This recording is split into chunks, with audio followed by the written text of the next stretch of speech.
Hey everybody, welcome back to another D&D campaign with RSG. I'm Ranger J1999, your Dungeon Master, and welcome to another part of our campaign.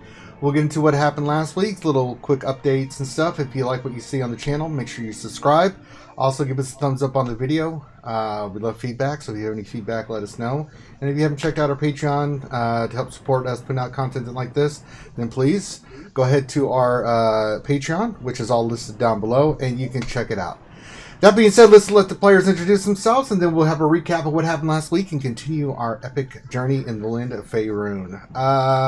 With that, Finity, why don't you start us off, and then we'll kind of go around the corner, as old Grande Patron would say, and introduce everybody and what character you're playing, what level. Alright, so I am Finity, and I am playing Oregon, who is a gnome bard, and he is quite a little eccentric little fellow at level 6.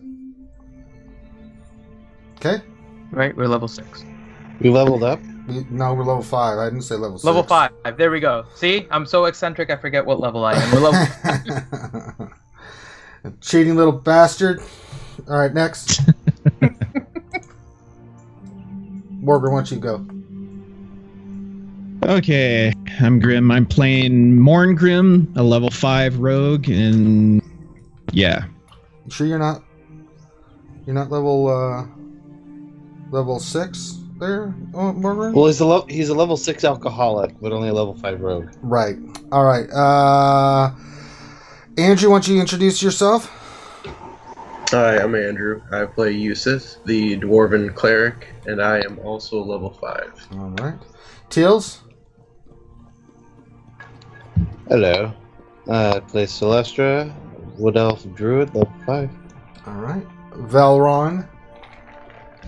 Hello, I'm Corinth. I am playing Valron, your level 5 Genasi wizard. All right. And last but not least, Mr. John Moran.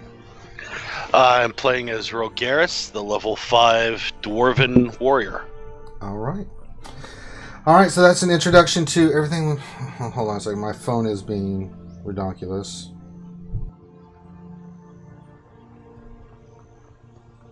You are correct, Varkesh. It is very hard to roll a deception against the DM. No, you can't do that. Nice try, Finn, but not fast enough. All right. If I roll a natural 20, can we be level 6? You might want to try a persuasion roll. That might work better than deception. Yeah, if you can roll natural 20 on persuasion roll, Finn, then I'll let you guys level to level 6. All right. I'm on 5% chance. Nope. Ah! Oh my god. No, that's a total of Can 19. you use luck on that? Nope. Can I use luck? Nope. Wait, hold on That a was a second. total of 19, though. I rolled a 7. Okay, at least you didn't roll a 1, because then we'd be level 4. Yep, you guys would go back a level. All right, so previously in our D&D campaign, we started off with the now called Ebon Shade being attacked in the Temple of Lyra in their rooms by assassins. Through some luck and some quick thinking, they were able to fight off their would-be attackers. Some people actually were almost killed, but through sheer luck, really, they were able to fend them off. Real quick, Wargo128 just donated $20 in Canadian money. Says, thanks for doing good vids, guys. Thanks for pre 2.0 advice. There you go. Oh, well, thank you. Thank you. Thank you for the donation. Yeah, we do have super Yes. chat and stuff, so we are welcome. Thank you very much. Thank you for that. So they were attacked. McCarvin showed up just in the nick of time to help save them. Everybody was beat up. So after that, they decided to see if they could track down their would-be assailants, and really couldn't find anything other than the location that McCarvin had been watching them from.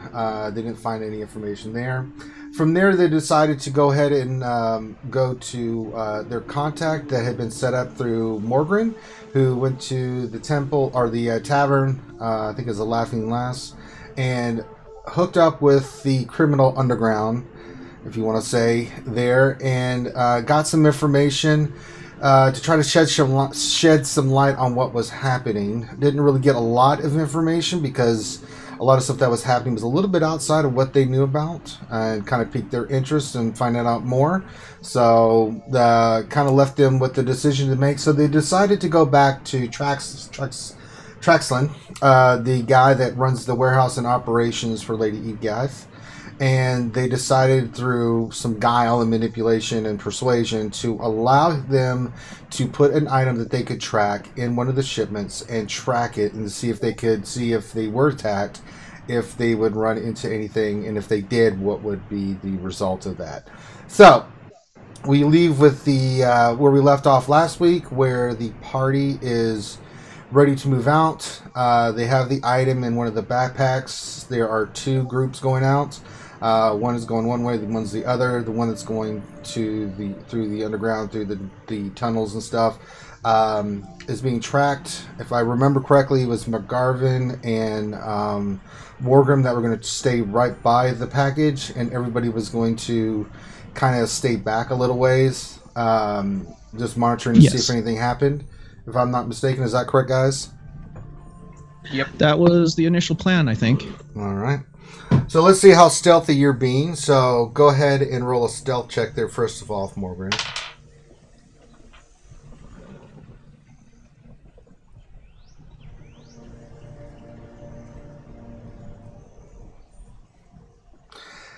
Outstanding. So you and McCarvin are like shadows following along these two guys that have their wares. Looks like they're carrying backpacks, but looks like their bags of holding. You don't know what it is. The only thing that you know is that you have your item in there. And what was the item that you placed in there, Valeron? It was like a coin or something. It was a coin that you're tracking? It was a book. Okay. Oh. It was a book on Commune, Yeah, it was a history book, right? So so you were able to you placed your spell and you're kind of tracking it along. And so you guys move through the tunnels. How far did you want to keep you and McCarvin back, Morgan? I'd say far enough to where if they do run into trouble, we can get there in time, but right. Pretty much to keep us out of view. Okay. Hold on. Do you want exact numbers? Because we can figure that out here really quick. Yes. Okay. So the range, Valron, what was your range on the track? Or locate object. Yeah. Your locate object I tracking. think it's 1,000 feet, right? 1,000 feet. Okay. And then so the next one probably in the middle would have been. What's the range on our brooch? 300 feet. 300 feet. So one of us would be 300 feet in front. That would probably be me, and then 300 in front of that. So Grim and we would be like Grim and McCarbin would be 600 feet in front of Valron. So they would be 400 feet from the transport. Unless you guys want to be closer, but that would keep you in range of all communication. Grim and McCarbin. All right, so that's kind of how you guys are tracking these guys. So we'll say you guys are tracking that there. So you guys make your move. You go through tunnels. You stop. You roll again. You're being very stealthy, Grim. So is McCarvin. You don't even see McCarvin. He's in his natural element. One, it's nighttime, and two, it's darkness, and he's a drow. So he's like, you're not even noticing him. But you know he's there. You just have that sense that he's tracking along with you, right? So this goes on for about, I'd say, an hour. It takes you to move through the underground of this city. Make another stealth check, Morgan.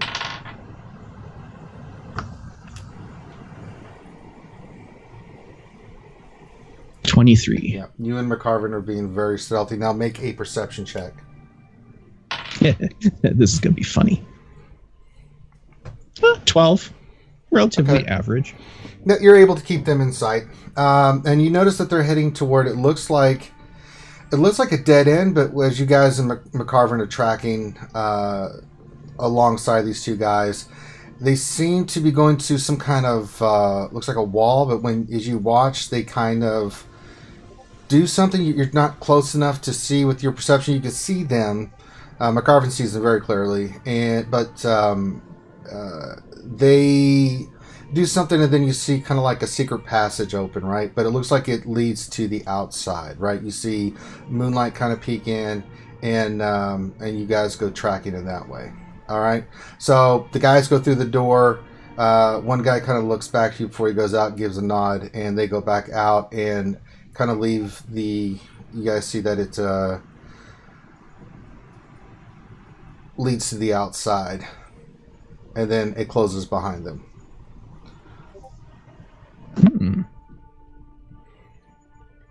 All right, so you and McCarvin get up there first. You being the rogue, make an investigation check with advantage because you saw what they did.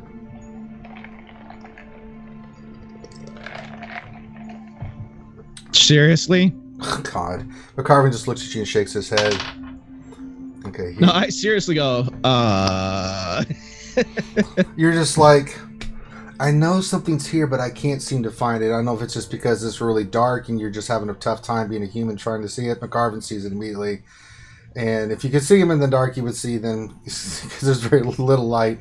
He just shakes his head and you go up, you hear a click, and you see the door open up. Well, I do have the night vision goggles. Right, still. but you still rolled, and you still But had yeah. no idea. You can see, I but it's rolled still bad. Yeah, you rolled very badly. So McCarvin can A kind bug flew in your night vision goggles. Yeah, so you guys stealth out, and you guys are tracking, and it looks like this is... there's some houses and stuff that they're kind of going through quickly and stuff, so you guys continue on. The rest of you guys follow along. You see that that the bell run you're able to track, because that lasts for an hour, right? Track object? An hour? I'm not sure. Let me check it, but I can recast it if necessary, so either way we should be okay. Yeah.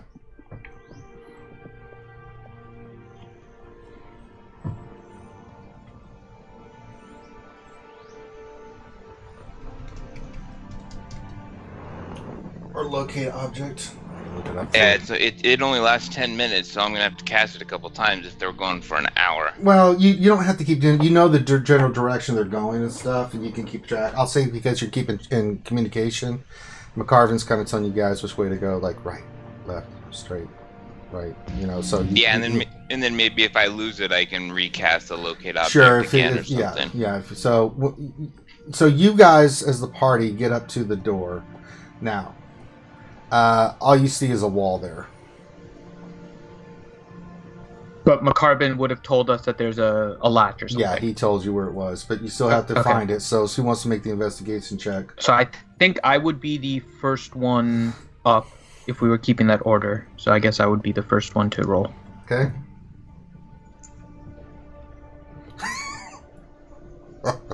Nicely done. Can I luck that one? Yeah. Okay. Do you have a little gnome just jumping up against a wall? I can't Can't see reach past left. any of you guys. God. I'll go ahead and give it a shot. All right, so Unless Finn he's goes got it. up The there. button is a little too high out Corinth of just your kind of reach there, pushes, Finn. shaking his head. He pushes Orcon out of the way. It's like, you idiot. He finds it easy enough, and then you guys, it opens up, and you guys are out into the out, still tracking behind McCarvin. Now you see that these guys are getting outside of the city walls and these buildings. It looks like they're just normal middle class buildings, you know, where people stay on the outside, right? You know, farmsteads and things of that nature. So it starts to open up, and you can see that these guys are tracking in the woods. McCarvin's kind of whispering which direction they're going. All right, so Grim and me playing as McCarvin, you see these guys kind of stop near a tree. They've been kind of walking for a while, so they're taking a quick break. McCarvin kind of whispers that to you, and they're just taking looks like a 10-15 minute break. Make a perception check, Morgan.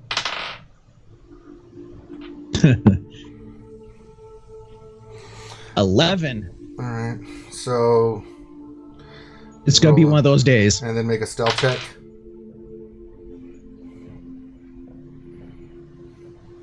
Oh, that's a 1. You see McCarvin giving you dirty looks. Oh, Like, Like, you idiots. Wow. I'd better. Really, I did not. I stepped on every squeaky board. Pretty much. And you see those guys kind of looking back like they can hear you. They don't see you, but they're kind of like, really? What the And your perception was low. So was McCarvin, unfortunately. So you guys kind of plant there and you're looking, and then all of a sudden, you guys don't notice this. The guys, you're waiting 10 minutes, you're waiting 15 minutes, but they're not moving.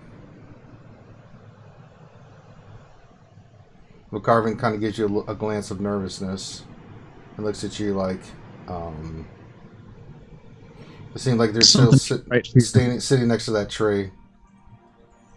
We would have been caught up by this time too. Yeah, right? you guys are keeping your distance, right, in the back. You know, you keep the same well, distance if they you had were. stopped, then we would have ended up catching up to Grim and. If that's what you want to McCarvin. do, I mean, McCarvin. I mean, I thought the plan was for you guys to. We were, but if they stop, I'm going to ask what's going on. They just said they stopped. Well, we- McCarvin. I said McCarvin told you that they stopped for a quick break, so you guys Okay. weren't freaking out. And in that case, I would slowly kind of move up a little bit closer. Right. You're still. And after You're still. about You're 10 still minutes or ways. so, asking again what they're doing. Well, McCarvin says they're just sitting there, not doing anything. Still taking Kind a of- break. Hold on, I'm going to try something really quick. Okay. That kind of seems like it's a little bit of a long break, don't you think? It's just that he whispers that he agrees with you, and then he will look at you, Morgren, give you kind of a signal, like you go right, he'll go left, and y'all will creep up forward, right, to see what's going on. Okay, question really quick. Okay, so they're on a path. They're in the forest outside of you're outside the city walls. You're outside a lot of the residents. You've moved into the forest that are near the capital. But are they like near a path where they stopped? Like, so they were No. taking a path. They weren't like going through the middle of the woods, were they? They were going through the middle of the woods. It seems like they knew which direction to go, right? Because they didn't want it. With what you rolled, Finn, they don't want to be on the open road. They don't want to be seen, so they're going a certain path and direction. It seems like the guys know where they're going and what they're doing. It's like you get a sense that they know this is something they've done before. Okay. And when we came out of the tunnel area, do we see like any signs or something that tells us what city we were in when we came out? No, you know where you're at. You're in Zuzel, the same city. Okay, so we feel like we're still in Suzale when we came out of the tunnel. Mm-hmm. Okay. So I asked McCarvin, do you want me to go see what's up with them? And I'll just tell them that I'm lost. He would like, no, stay where you're at. Me and Morgrim are going to investigate this. You guys keep your distance. Okay. So he tells you to go right, Morgrim. He's going to go left. He's going to try to stealth left. He does easily enough. I'm going to before. Nice. Okay. Well, so you don't have to use it this time, but before they move, I was going to put a bardic inspiration on. You're not on near Wargrim them. because You're not he near just them. Broke. You're not near them. You guys were okay, I was gonna get 300 close enough feet back. I mean, you're a good distance back. So I know. That's what I was saying. I was going to try and move up, but okay, that's fine. Yeah, you are moving up closer, but you're still, I would say, a couple hundred feet back. Like you guys are at the edge of the town outside the city. As you see the woods, they're in the woods. A couple hundred feet and stuff, and they're, doing their thing. So McCarthy's telling you to wait a second. If they're saying they're going to go up and scout, I'm going to move up to about 100 feet out. Okay. Just so you know. Okay. What's everybody else doing? You see that you've heard everything going on, and you also hear you see Oregon tell you that he's going to move a little bit closer. Okay, I mean, if that's what he's doing, that's what he's doing. I'll kind of just start looking around where we're at to see if I can see anyone that's kind of circling back around. Make a perception check.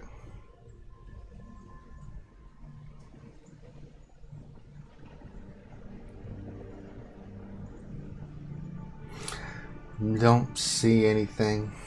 Nothing kind of catches your eyes, Corinth or Valron. Maybe I should assist him. Well, if you're going to assist, you have to call ahead of time. But if you want to roll your own perception check, you can. I'll be doing a perception also, but once I'm at 100 feet from where they initially left. Okay. Well, that's not much better. So you can tell me when you want me to roll. Yeah, you don't notice anything either, Tills. So you guys are looking around. You're not noticing anything. All right. Oregon, you get to about 100 feet. Roll perception check. You don't seem to notice anything as well. You look around and it looks like a bunch. You hear the crickets and you see trees because you kind of got into the woods now. So back to you, Morgan. All right, so you kind of know where McCarvin went left. You go right. You stealth around. Are you trying to get as close to them as you can? Yeah, without, like, of course, coming into view. All right, I want to you're stay able to do that with your in stealth. cover pretty much, but to where I can see them. All right. You get close enough and roll a perception check. You're about 50 feet from these guys.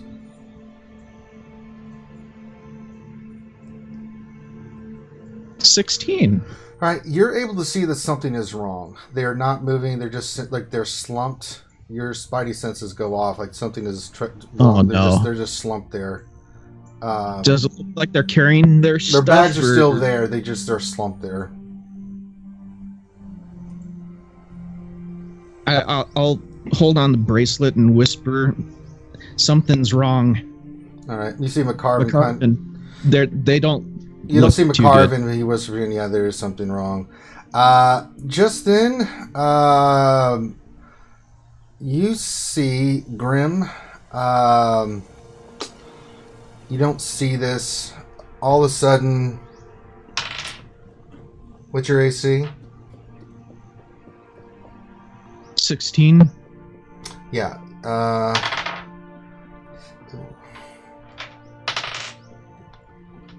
You take 10 points of damage and then 14 points of damage as 2 arrows slam it into you. How much was that? 24 total. Ow. And then you can see from the direction you look up and you see that. All right.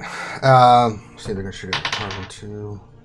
They missed and missed.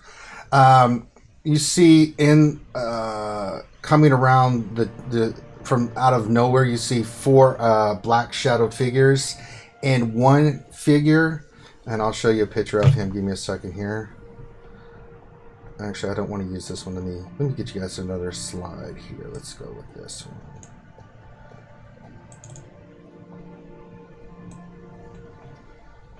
All right. And then we will go to Art Library and see if I can find the one that I want you guys to see.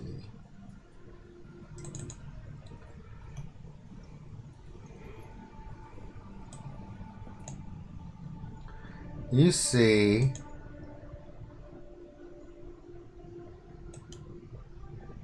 this cat come popping out, pointing at you guys. And then Finn, what's your AC? Oregon. It is 13. Okay, you take 10 points of damage as a arrow comes streaking into you, and then another one flies over you. And then the rest of the party, you guys, all of a sudden, Faerun, one shoots at you and miss. From the rooftops of these houses, all of a sudden you guys see, and then Teals, one shoots at you and miss. You said, oh Christ, that dropped off. You said, you see one shoot at you, miss, and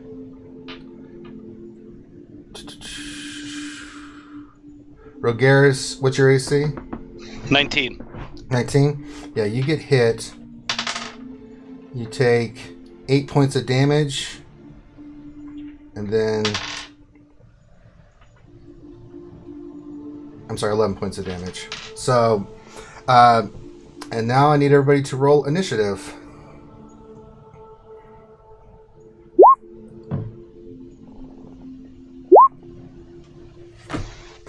Ugh.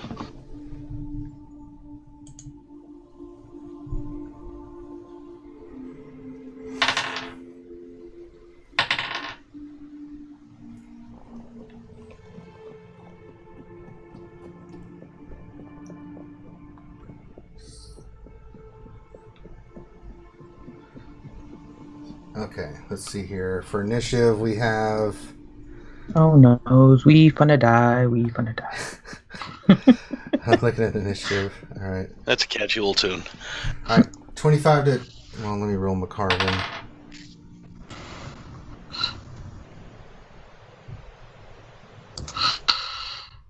I blame Finn. All right. 25 to 20. Anybody? No. All right. 20 to 16. 16. Tails. 16, yep. Alright. Let's change this music to some battle music.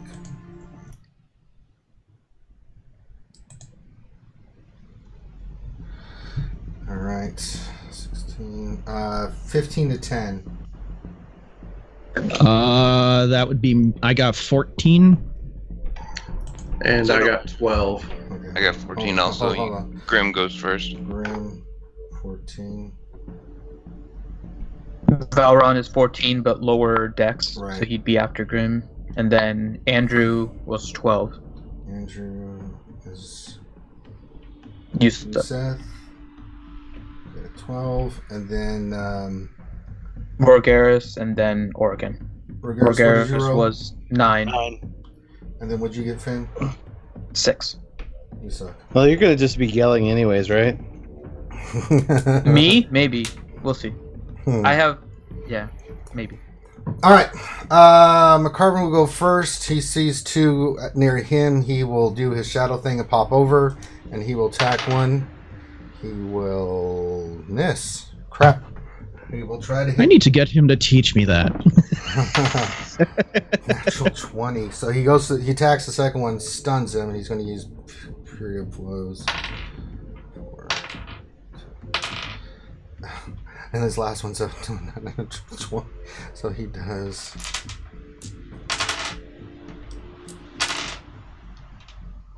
Jesus. For all his misses, he sure hit hard.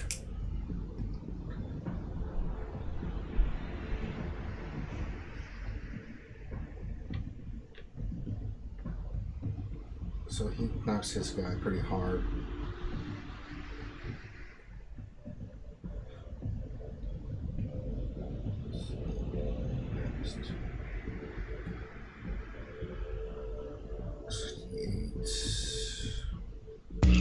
Don't forget, we have the blessing from the head of the church. Yes, you do. Which is what again? I forgot. You guys have more HP, right?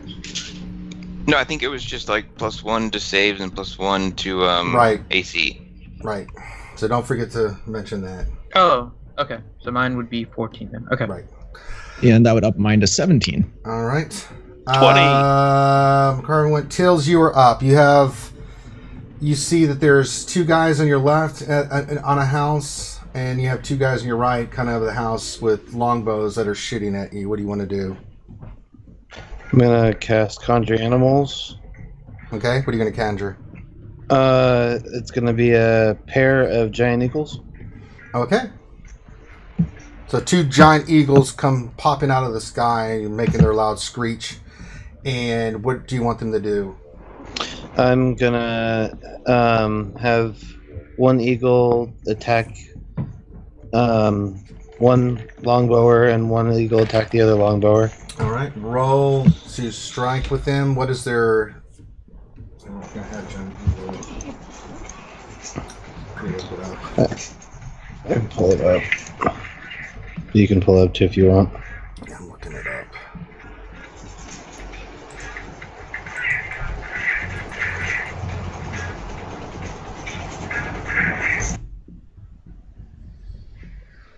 Giant eagle. Let's see. So they are a...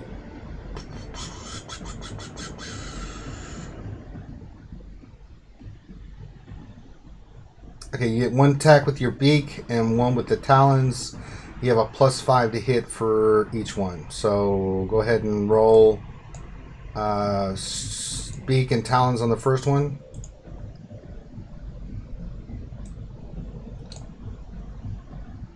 Okay, there's the beak, an 8. I will miss. Talons, a 9. Hey. So probably miss. Yeah, both The those first? miss, so roll the other one. 7. Nope. Holy crap. 18. That will Talon's hit. on the second one. And that will be... Oh, ouch. 2d6 plus 3 slashing damage.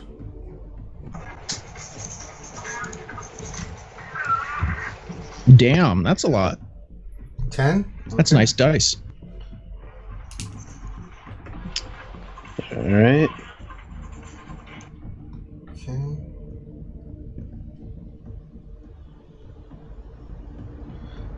Alright.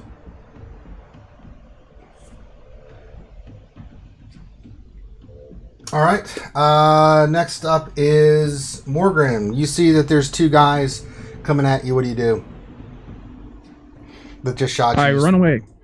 No, I'm just kidding. Hold on. You can do whatever you like. Can you describe my surrounding? For me, please? Woods, typical forest, pine trees, big pine trees, some oak, big spaces between the trees, because of how big the pine trees are, that, there's not a lot of vegetation on the ground. There's some, but I mean, there's not a lot of bushes and stuff here because, it's a forest like this. There's cover behind the trees. The behind trees are really big. Okay, let's see here. I'm pretty far away from the party right now, right? Yeah, the closest one is Oregon. He's 100 feet. You know that. The other ones are about 300 feet back.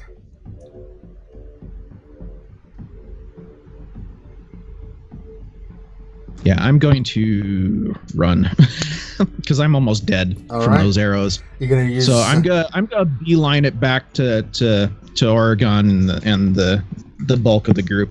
Okay, so what's your speed? 30? 30. You want to dash back? Yeah, I can. I can do it twice because I can do a dash as a bonus action too. All right, so you are able to get to where Oregon is, where you see that he is under attack as well. Do you want to hide when you do this? You want to stealth? I'm guessing I probably pass a couple trees. Yeah, you can roll a stealth check. There, See so yeah. I'll just see if I can hide because, yeah.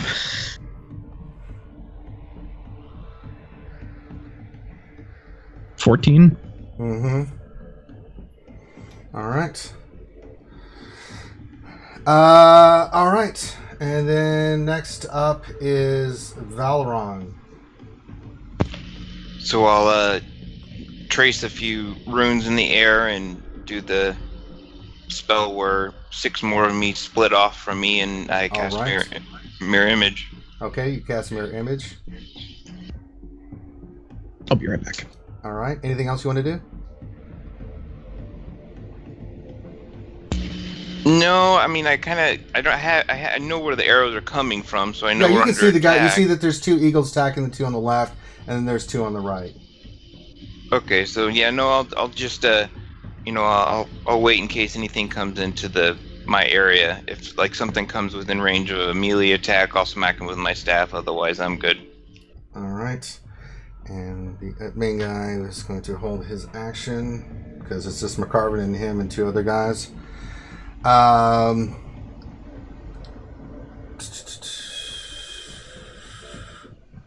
Seth, you are up. Alright, so are there any actual enemies nearby, or are we still a ways off? Well, you've got 4 attacking with bows from the top of the rooftops. Okay. Alright, cool. That's all I need to know. Yeah, 2 on the left are being harassed by giant eagles, and then 2 on the right that have nobody attacking them right now. And you see they're drawing their bows to take more shots. Okay. And how far are they from each other? They're about, you're looking at the house, they're about 20 feet across from each other on these rooftops. Okay. Using like chimneys and stuff as cover. Okay. I'm going to go ahead and cast Spiritual Weapon. Okay. Where you want to place it?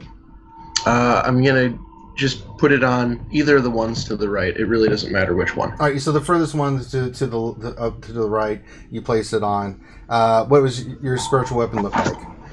It is a warhammer. All right, a giant warhammer pops out of the air, and go ahead and make an attack with it. Okay, so D20 plus 7. All right, that's a 19 to hit. That hits. Roll damage. That is a D8 plus 7. That does 11 damage. Nicely done. Okay, I casted that actually using an action, and so I'm going to use my that's a bonus action, so you can still do something else. Yeah. I'm also going to cast Guiding Bolt. And I'm going to cast it at the other the other archer. Go for it. And let's see here. 27. That is 18 to hit again. That will hit. And this one is 4d6. Roll away. That is no plus. That's 14 damage. 14 damage on the other. Very nice. All right. So Yusuf uses cast his light. You see this giant warhammer come out where bonk one on the head, and then you see him just kind of look up and point with his hands, and this bolt of energy just goes and slams into the other one for some more damage. All right. Anything else you want to do? You want to move or anything? I want to actually head closer towards where Morgrim, and Oregon are. All right, so you can move 30 feet. So what's your movement speed? 25, actually. So you start moving 25 feet toward them. It's going to take you another 3 rounds unless your next action you do like a dash. You can get there in 2 rounds. You can get to where Oregon and Morgrim are. Okay. All right. Next up is Rogaris. I don't have any kind of long range attack, so I can't really do anything to these archers, right? No. Unless you have like a long range weapon, like a crossbow or something. No, I don't. So I'm gonna take off. I'm gonna dash off towards where Mordgrim and Oregon are. Okay. So I've got a movement of 25. All right. So you dash 50 feet. So next round, if you dash again, you can get to where Oregon and Morgan are. Okay. All right. So you do that. Bad guy's turn. Finn, Oregon, one's going to attack at you. He's going to hit. And my dice rolled off the damn thing. You take 9 damage as another arrow comes in. Okay. Grim, you thought you were hiding pretty well, but the other guy spots you because you were not as stealthy as you thought. He's going to take a shot at you. He's going to hit. You take... Am I able to see these guys? Yeah, well, roll a perception check. I'll see if you can see them. I can't see shit. Can I use luck? Yes, you can use luck. Because I'm gonna die if I don't. Oh no. Then it would be a 13. Yes, because you're able to see kind of like Oregon's been shot. You kind of look up and well, let's see what their stealth is. You don't see them attacking. You do see the other one. You don't see where you see where one's attacking. You don't see the other one. The one that you see attacking is the one you see. So you do see him turn from his perch in the trees, and he turns his bow towards you and shoots. 17. That's your AC, or 17. 17? Yeah, he does hit you for... God, he rolled awful. 8 points of damage. I'm down. I can use my uncanny dodge, which takes me to exactly 0. You took 8. That would do it to half, so that'd be 4. Yeah, and I had 4 hit points remaining. No. Dude, I'm a rogue. They aren't exactly the most I know hit point rich characters. I know you've had some horrible rolls, dude, with your stealth. I know, dude. I can't sit there and be like, "Oh, Morgan's hiding. I don't notice him." I rolled and like, it's like the guy looks at you like, what an idiot. Shoot. All right. I know. I got +8 to my stealth, but I've been rolling like freaking 6s and 4s, and it's like All right. So first of all, the guys with the eagles drop their bows and pull out their swords, and it will attack the eagles. The first one will. Let's see, what's their AC? Oh, no, boy, oh boy. Oh, ouch. Alright, so the first one attacks the eagle and hits, and you see him.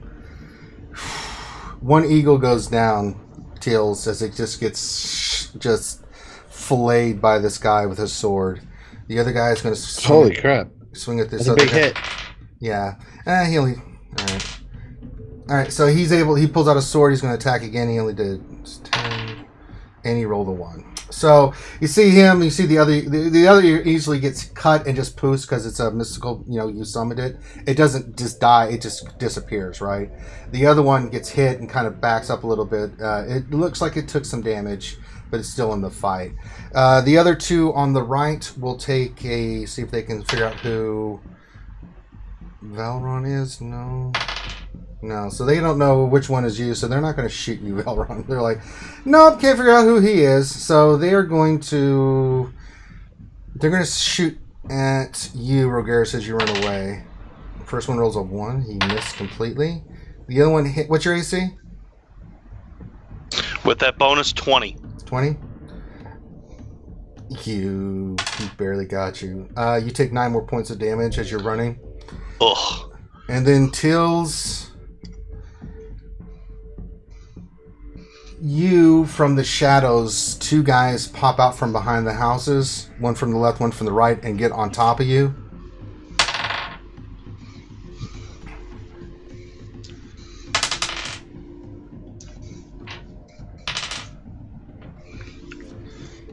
One comes in from your left and hits you for 11 points of damage. And the other guy comes in from the right. And what's your AC? 17. 17, he'll hit you. This one's going to hurt a little bit.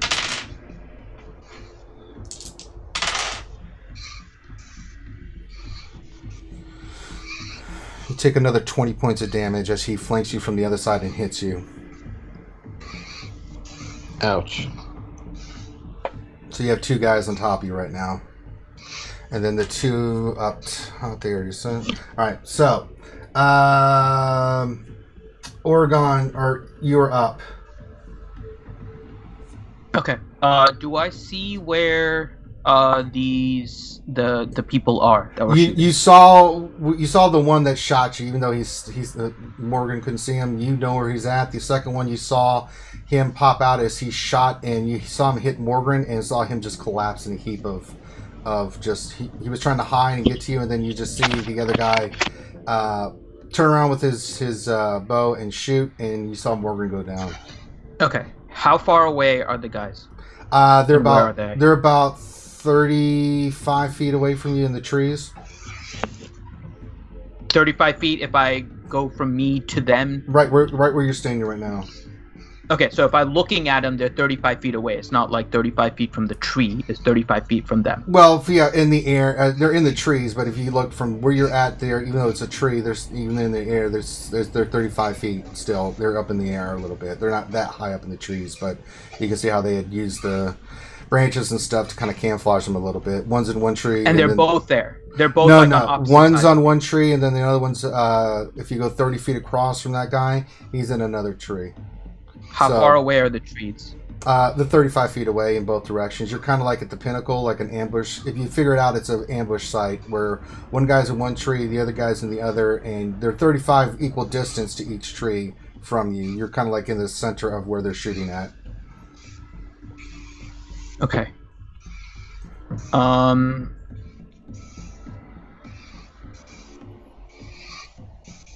Okay. And how many trees are there in the area? Oh, there's quite a few. Alright, well, you can have fun with this, I suppose. Sure. What do you want to do? Okay. Morgrim is to my left or to my right? He's to your right. Or like which? He's to my right. So I am going to run. And Morgrim is where compared to the tree that one of the archers is on? He's about from you. He's about 60 feet away from you. Oh, okay. So he's even beyond the tree. Yeah. He was at another tree next to that one that was trying to get to you, and he got hit. Gotcha. So what I am gonna do then is move. Was it 25 feet towards the tree in the direction of Morgrim? Okay. And then I am going to cast Speak with Plants. Okay. And ask. Then it's going to give sentience to all plants, which include the trees within 30 feet of me. Okay. Which will now include that tree. And I will ask them to protect me from the archers. And I'll point specifically to the one that's in the tree near Morgrim. All right, so that's the tree you're activating, or is it a tree that you? It's activating all plants. But it's only 30 feet, so you can only get one of those. Are you trying to get to the tree near Morgrim that you're asking to do this? All right. Yes, I'm moving 25 feet towards that tree, so I guess I'm 10 feet away from that tree, and then I'll cast and ask for all 30-foot, so 30-foot radius of me. Gotcha.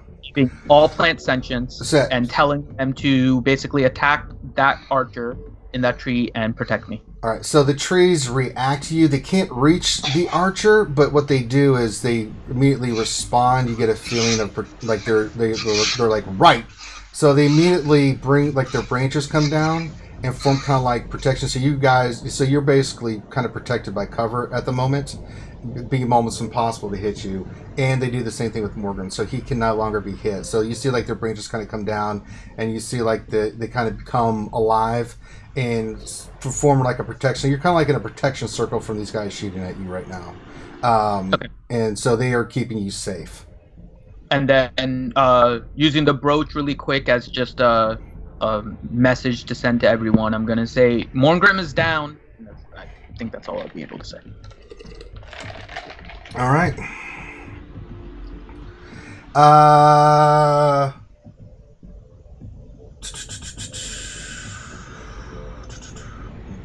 All right, back to the top. McCarvin's in the fight for his life. He will attack the one that he's stunned. Okay, hits him once. The staff. He hits him again with the staff. He is tearing up this one dude. 20. Ooh. One dude is hurting and stunned. Can't do a damn thing. The baddie will go. He's going to do something. Just like looking at McCarvin like, no bitch. Let's see, what can he do? Oh yeah, he does that. Oh, poor McCarvin. Oh no. Oh no. All right.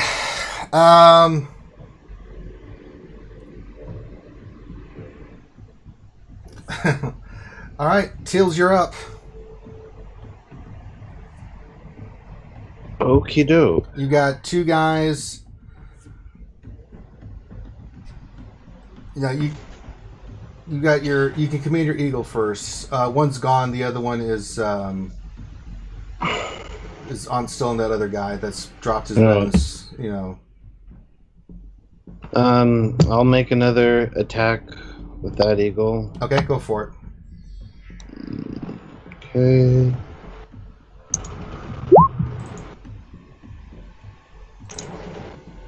Ten and 11. Miss on both. All right. You're rolling bad with those guys. Because they hit hard if you hit. They hit hard, yeah, it sucked. Okay, and you have two guys on you as well. I'm going to cast use wild shape.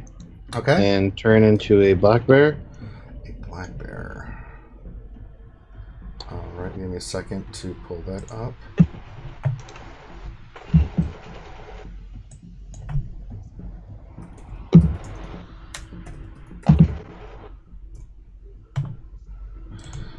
Okay, Black Bear. Alright, your AC is 11. Alright, you get 2 attacks that you can do. So you have your bite and your claws. Alright, gonna attempt to hit. Go for it. Alright. D20 plus 3.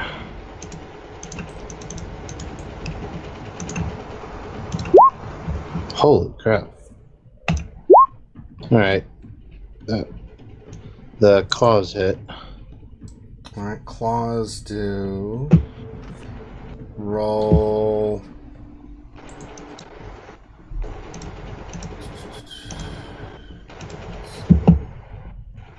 What do they do? Actually, yeah. So you get 2d4 plus 2 slashing damage. 5. Alright, so you hit that dude for 5. And then I'm assuming as they take the shape, they kind of aren't directly on top of me anymore, I'm guessing, right? They are still next to you, but they're kind of like, Jesus! I'm going to take the bonus action to book it 40 feet out. You do know that the they will get attacks of opportunity on you if you do that. Okay, then we'll hold grounded in defensive stance. There you go. Morgan. Is he there? He's there. He's having internet issues, so I'm trying to see if he's able to join. But I think he's dead, so... He's at 0 hit points. I don't know if there's anything he has to do. He has to make a death saving throw. Alright, we will go to Valron. So you see that there's 2 that just popped up. You still see that there's 2 above. You see that on the right, you see an eagle, and one of the guys on the left and another guy on the left, but they've dropped their bows. They got their swords out. And you've already done your thing. So what are you going to do there, Valron? The ones that are engaging Celestra, I'll do a level 2 magic missile on the one that looked like he just hit it really hard. Yeah. Okay, go for it. It hits automatically, just roll damage. Ow! Boom. God, that was a nice roll. So, ew. So the one on the left just goes... These magic missiles, 4 of them just come in. Bop, bop, bop, bop, bop. Is kind of momentarily just knocks the snot out of him. All right. Yuseth, you're up. Ranger, Grim wants to know if you could do his death saving throw. Does he really want me to do that? All right, I'll roll it. That's a success. Okay. Quick question before I do anything. Yeah. So for anything that I cast that is an action, obviously I can only use an action for it. But things that for casting time is only a bonus action, can I use it as an action and then take a bonus action?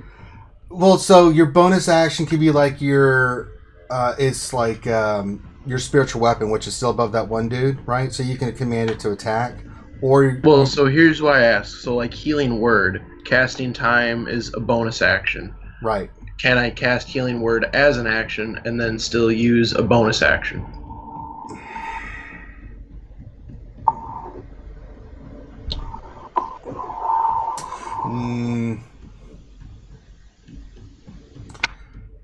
So you want to use Healing Word as an action and then do another bonus action? Correct. I'll let you do another bonus action, but I won't let you do an action if you're going to do it that way. So I'll let you have two bonus actions, but I won't let you use anything that uses a regular action. Okay, that's cool. All right. Can you hear me now? Yes, we can hear you now. Yes, we can. Oh, there we go. Sorry about that. My internet dropped out. All right, so I am going to move closer to where Morgrim and Oregon are. All right, so you're going to just do normal speed? Yep. All right, so you're halfway there. Okay, and then I'm going to cast Healing Word on Morgrim. He's not in range. He's more than 60 feet away? Oh, yes. Oh, okay. I thought he was by. So Wasn't I'll let you. Oregon I'll let you so you know that you're going to take. You could sprint and do a full, but you won't. It'll take you next turn to get to him to use like something like that. That's fine. I'll worry about that next time. So what do you want to do now? You're still. You know that Teals is in the fight for his life back there. So. Yep. All right. So how many are on Teals at the moment? 2. Okay. And one of them's already taken a little bit of damage, right? Yes. All right. I'm going to go ahead and use Guiding Bolt on that same one. Go for it. That's... Oops. Wrong thing. There we go. 23. That will hit. Jesus. Okay. Wow, 43 to hit. Interesting. 27 damage. Pretty good. 2 crits, so that's times 4 damage. So yeah, that hits. right. So roll damage. So for damage, it's 11. All right. Oh, he's not happy. And then, so that was my normal action. And then for my bonus action, I'm going to have the spiritual weapon attack the same guy that hit him. That it hit the first time. Yeah. So go ahead and roll attack. That is a 26 to That attack. will hit. Roll damage.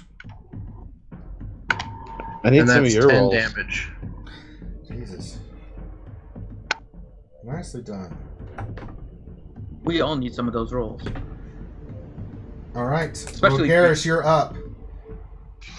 Okay, I'm gonna keep sprinting towards Oregon and Mordgrim.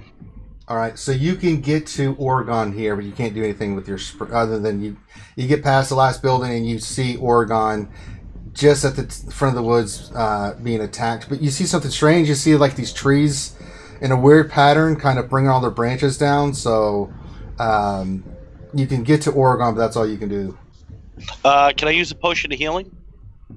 If you're going to dash, no, you'd have to Okay. wait till next because you're using your full action to get to him. Okay. So not yet. And that's your move? Yep. Okay.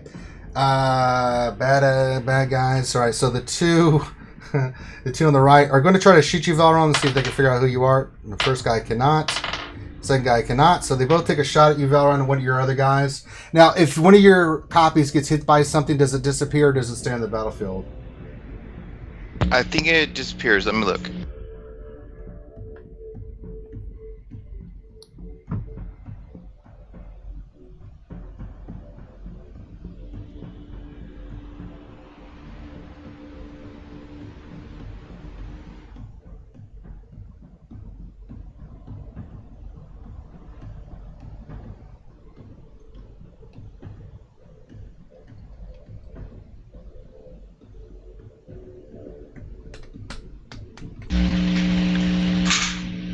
The spell ends when all 3 are destroyed. A creature is unaffected by the spell if it can't see. How many did you cast? 3? Yeah.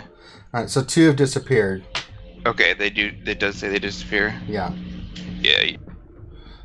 I think. So let me look at that. What did you cast? Mirror image? Yeah. They used to disappear, but it's not specifically saying it that I see. I'll look it up real quick. It can be destroyed by an attack that hits it. So yes, they're destroyed. Okay, so they're gone. 2 are gone. All right. The one on the left is going to try to go help hit the eagle, and he does natural 20. Yeah, the eagle disappears. Eagle.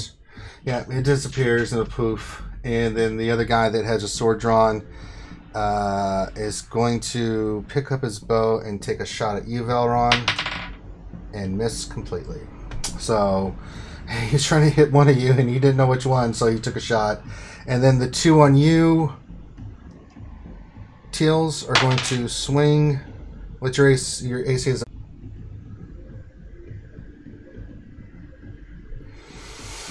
All right, we should be back. Can you guys hear me?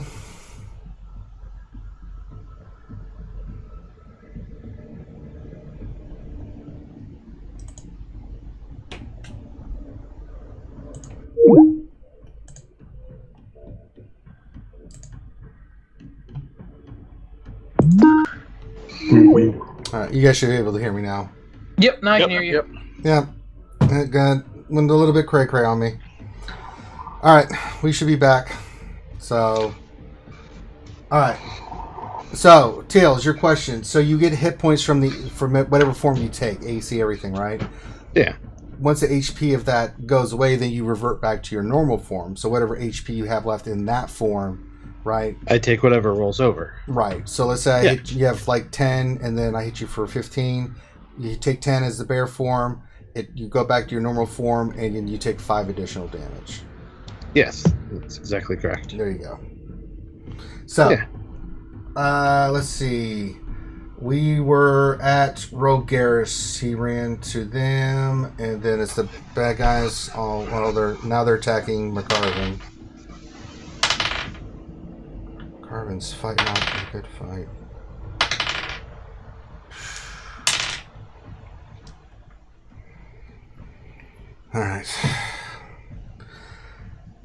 All right.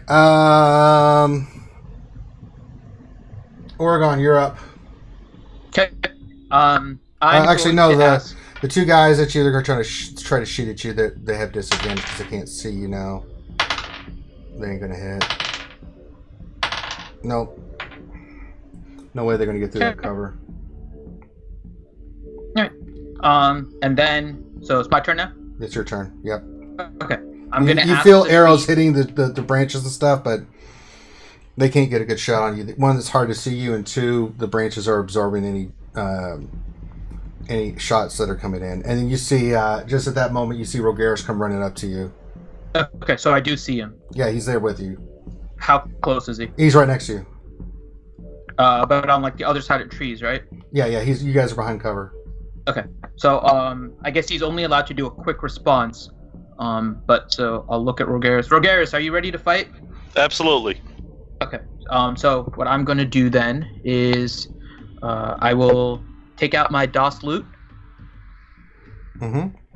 And I will play it to class Fly on Rogaris. There you go. So Rogaris, you now can fly at 60 feet. And so I've used my DOS loot for the day. And then I'm going to then ask the trees to kind of continue to move towards Morngrim, so I'd only be able to move another 25 feet. So I think if what you said is still I don't think they can move in the sense like they can't uproot from the ground and move like, right. But they can still, they're still protecting. I'm asking for them to kind of make like a tunnel for me to go. Oh yeah, they'll let you. You don't even have to say anything. You just think it, and they'll let you do it easily. Yeah. So I'm moving towards Morngrim with my move action. Okay. So I'll move so you get to Morgan. Okay. And I think that would be it, right? Because the DOS loot was my action, taking it out with my bonus, and then so that would be it for this turn. Does a medicine check? Is that what kind of action is that? You can use that as a bonus action, so you can still do a medicine check. Could I try and stabilize him then? Yeah, with medicine check. Absolutely. No. You look at Morgan like he doesn't. You're like he's hurt. Can I try to stabilize him like every turn with the medicine check? Yes, absolutely. Absolutely. Okay. All right, back to the top. McCarvin is going to... He is in trouble. He will disengage, shadow walk away. That is... He can't. God damn it. He doesn't say anything? He's a little bit busy, Finn, to speak. Damn it. Just checking. Yeah. He takes out one dude. So one dude is down for them. He will try to go after another one. And he hits. Oh.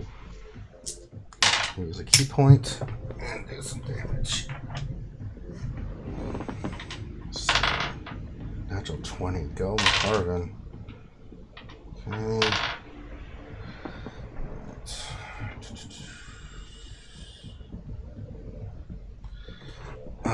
When monks hit, they hit like a beast. If they don't hit, they are absolutely worthless. Alright, Tills, you are up. Barely. Yeah, Just next barely. one up is Morgan. Alright. I'm going to cast Thunderwave towards the pack of two near me. Sure, you kind of move into a position where you can. And so go ahead and cast it. What is it? A dex save? Is let me get to a different menu where it's got the full description. Not Thundercats.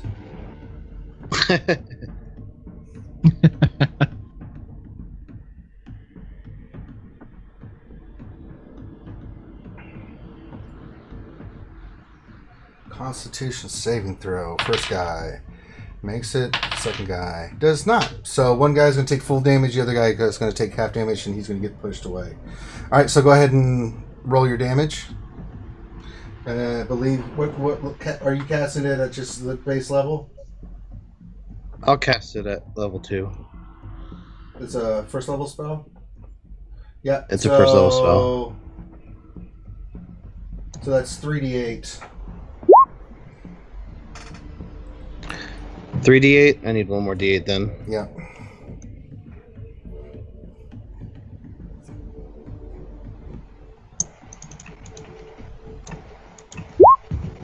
So 14. Nice. Yes, sir. Takes half. All right. So one guy gets pushed 10 feet away from you. I believe it's 10 feet. Yep. Yep. 10 feet. All right, and the other guy stands his ground, but he takes half damage, so you do damage on him. All right. And then bonus action, I'll do healing word. Okay. I will also do that at second level. Sure. And if you're gonna do it at a higher level, you should probably just roll with the dice like normal instead of just hitting this. Yeah. D4, so 2D. I'll get one more D4 then. Yep. I'll just do it the old-fashioned way next time. So roll another D4. Oh, there you go. That'll be heal perfect. for 14. That'll put me up to 15 total life. Yeah. All right. Grim. Unfortunately, Oregon was unable to do a medicine check because he. Other than bleeding, he doesn't know what's wrong with you. So make another, just roll a d20 and see if you can stave off death. Don't add anything to it. 6-second successful one. All right. And now it is Valron's turn. Is the one that I magic missiled the first time still up, and one of the ones that Teals is whacking on? Yeah, he's looking pretty hurt though. Okay, I'll just do it at a first level then, and I'll do another magic missile. Go for it. Take 7. Not quite as good. He's hurting. You can see he's kind of got pushed away, and then came a perfect opportunity, and he gets smacketh. All right, Seth, you are up. Alright, so kind of give me a lay of the land. Where is everybody in correlation to myself at the moment? Alright, so you're in between this big open area. There's buildings on the right and left. There's 2 on the right, there's 2 on the left. The 2 on the left have their swords drawn as they were just attacking the eagles. The 2 on the right, one's got the spiritual weapon on top of you. The other one, they both have their bows. And there is 2 attacking Tills. One is right next to him still in his bear form, and the other one got pushed away as this big loud thunderous clap went off and kind of pushed him back 10 feet. He's looking pretty banged up too. Like he's holding on by a thread. The other guy looks pretty healthy. Okay. Let's see. Finn's over by Morgan. Alright, let's go ahead. We're gonna cast Sacred Flame on the one that's looking kind of rough. Go for it. He actually has to make a Dexterity saving throw, and it needs to be 15 or higher. He does not. Okay. Roll your damage. And then since it's 2d8.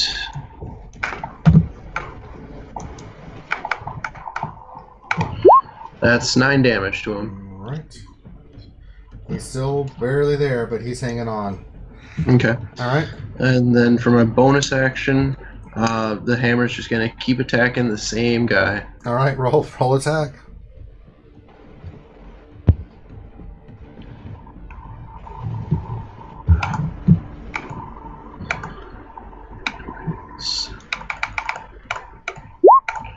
Uh, 24 to hit. That will hit. Roll damage. 9 damage. Oof. You hear this guy start cussing. Cut the stupid hammer. And let's see here. So I'm still a ways away from Morgrim. Oh, you're way away from Morgrim and Yeah. stuff. And yeah, I'm just gonna how far am I from everybody else that's been getting attacked? You're right next to Tills, and Valron's on the other side doing his thing. Okay. I'm just gonna stay where I am then right now. Okay. Rogaris, you're up. You can now fly 60 feet. Okay, so the two archers are still up in the trees? They are. You can How get to, close to one another are they? they're separated by 30 feet, but they're both in distance of you flying, and you can get to them and attack them. All right, neither of them have been hurt. Nope. How high up are they? 35, 40 feet. If I knock one off a branch, how much is that going to hurt them? I mean, a little bit. Yeah, it'll do some damage.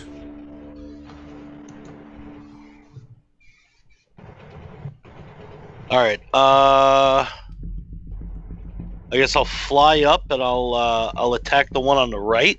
Okay. Roll your attack. That is going to be a big hit. Go for it. Roll damage.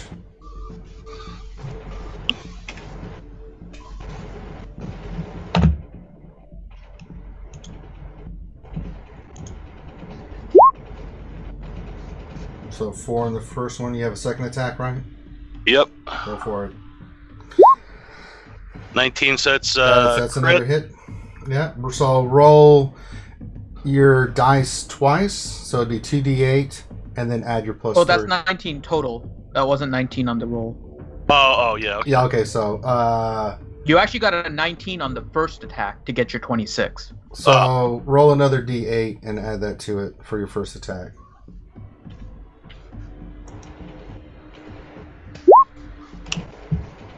So 12 on the first one.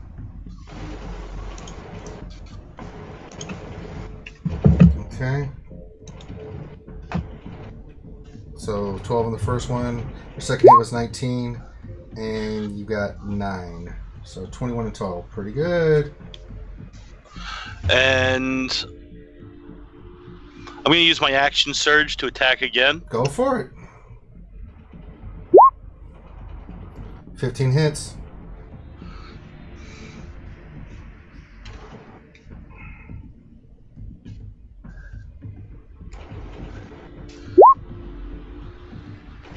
That's another 9. Okay. And second attack on that. That will miss. Okay. So you did 30 points of damage total. All right. They're up. And then can I use second wind then on top of that as a bonus action or not? You used action surge, didn't you? Yeah. So no. Okay. So you just start carving this guy up. All right. All right. That guy's turn. Oh, McCarvin. Ouch. Ouch. Oh no. All right. The one that you're on, Rogaris, is going to pull out his swords and swing at you. He drops his bow and just starts swinging at you with his swords. His first, what's your AC? 20. He misses. His second strike misses again. So, and then the guy that on the other side of the tree is going to shoot at you. He will miss, and he will miss. So they miss both times. Back in the town, Valron, one's going to shoot at you. And he does not. He shoots your doppelganger, but your doppelganger is gone. Now that you have no more doppelgangers up, the other guy's going to shoot at you and miss. The other two on the left pick up their bows, and they're going to try to hit you, Valeron. And one will miss. And the other one will hit. You take 14 points of damage. Okay. The one next to Teals is going to swing at him and hit. You take 13 points of damage, so you come out of your bear form. I was already out of bear form. You still had 11 points left or something, didn't you? That was after I came out of bear form. When did you come out of bear form? When you took that massive amount of damage. When you did that 31-point hit? I didn't do 31, did I? I did 21 or something like. Or no. I only hit you for 9 with that one guy. The other guy missed. That was when he was breaking up Teal, so we might have missed it at that point. Okay, so we got some confusion. We need to settle. So yeah, so you had 10 points left. So he just hit you for 14. Your bear form disappears, and you take 4 additional damage. Okay. That make sense? So subtract 4 from your normal hit points now. The other guy's going to try to come in and hit you. He is awful. He misses you completely. And that is their turn. All right. Top of the round. Everybody hears this. You hear this voice come over your speaker. I have your friend defeated. Throw down your weapons. Or he dies.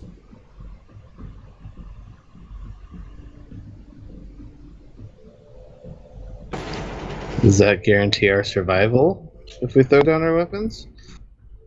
Throw down your weapons. Come to where I am, where your travelers are, and we'll talk. Can you see me clearly? You don't know who's talking. It's just coming through over the approach. Okay.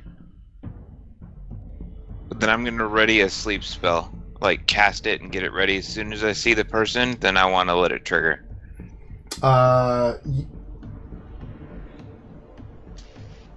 Well, the guy's saying come to where the two... Oh, you're right. There's people around me. I forgot. Right. Yes. So you see the other... I don't have any weapons, so... You see the... Yeah, you see the guys all of a sudden that are attacking you guys kind of stop what they're doing and kind of lower their guard. I'll throw my scimitar on the ground. Alright. One scoops that up. And I guess they'll probably see the javelin, so I'll drop it too. Yeah, he'll scoop it up. The other guy's sitting there on his knees, like coughing blood and stuff. You tore him up. You see the one in front of you, Rogaris, drop his swords at the ready, but not pointing them at you. Kind of banged up a little bit. You slashed him up pretty good. Finn, go ahead and roll a medicine check on Morgan again. Okay. Since there's a reprieve in the battle. Yeah, you're able to stabilize him. I'll say with the 12 you are. So, Morgan, you wake up and... I'm actually going to do something else if it's possible. Sure, go ahead. So. Am I able to do, like, my action and everything? Yeah, go ahead. Okay. I'm going to cast Cure Wounds on Morgrim at a 2nd level spell. Go for it. Roll your heal and go ahead and do that. Yeah. And then I'm going to whisper something to Morgrim, too. Let's see. It is charisma bonus. So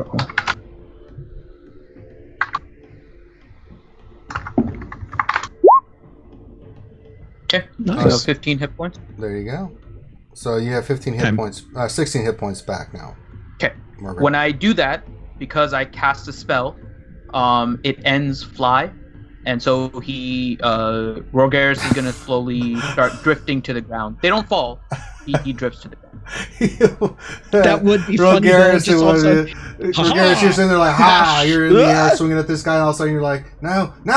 You start floating slowly down to the ground.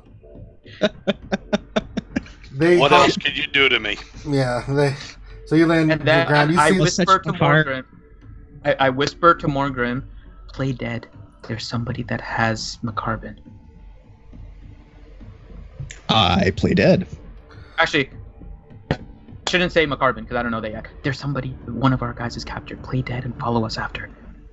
And you'll see that we're kind of surrounded by branches and stuff right now. Right. You see the two guys that are in the trees nimbly hop down, Regaris, and they look at you like, and one of them whispers, drop your weapons. So are we agreeing to this? You can do whatever you want. I'm going to ask that into the brooch then. Are we agreeing to surrender this? You hear the voice, either do it or your friend dies. Matters not to me. I'm also going to then have the branches kind of protect Morgrim and kind of have me get out of it now. And try so to you walk cover... over to those guys? Yeah, and I'll walk over with my hands up, but I'll ask the trees to conceal Morgrim. The one guy is like, he looks at you, he's like, where's your friend? You killed him. Make a deception check. 27. He believes you. God. He's like, alright. Drop your weapons.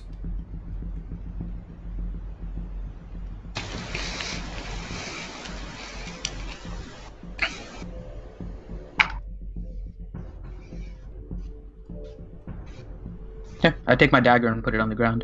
How many people are still around us, like, actually in town? There's two guys that you guys were battling. One's really tore up from the floor up. The other guy's kind of beat up at the top. There's four more, so 6 total near you guys. There's two near Oregon and Rogaris, and then you don't know how many are back there with where McCarvin is.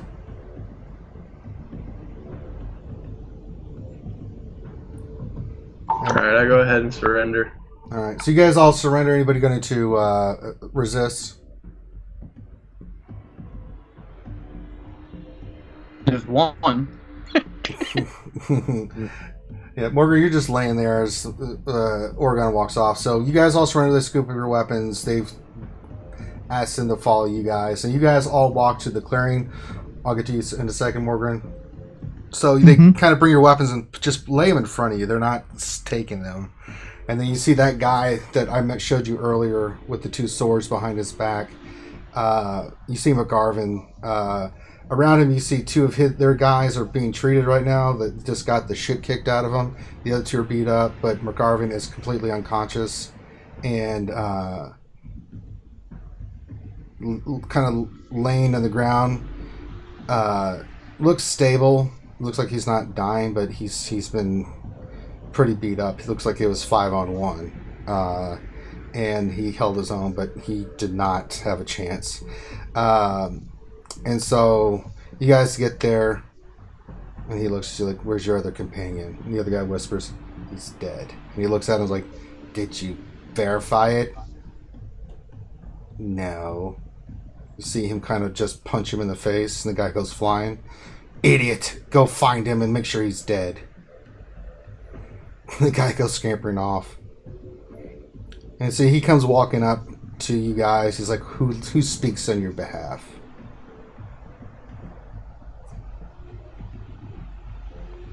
I do. Alright, my little friend. He draws his sword out. Well, he kind of looks at you. And you notice that the sword is well crafted, Finn, and it's completely white. It glows with power or energy. He's like, why are you interfering with our business? We are trying to protect our business. Whose business would that be? It is protecting that cart. Protecting what? I'm assuming it was a cart that we were following, right? Just for... No, it was 2 guys walking. It's like, why are you defending these 2? Because they are what we are charged with doing. Who charged you to do this? That is our own business. Well, you can answer my question or you can all die right here. Why are you interfering with House Traylon business? We are trying to protect them. They carry something of ours. Make a deception check, Finn. A disadvantage. No, they are. Well, not They're really. carrying the book. They're carrying the I'm referring book, to the but book. I know, but you're still full of shit, so roll a deception check with disadvantage. Roll again.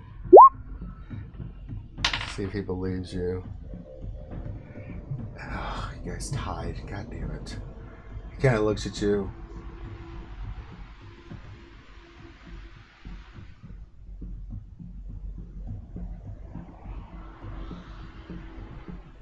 You should pick who you hire better. You were warned. Do not interfere in our business again.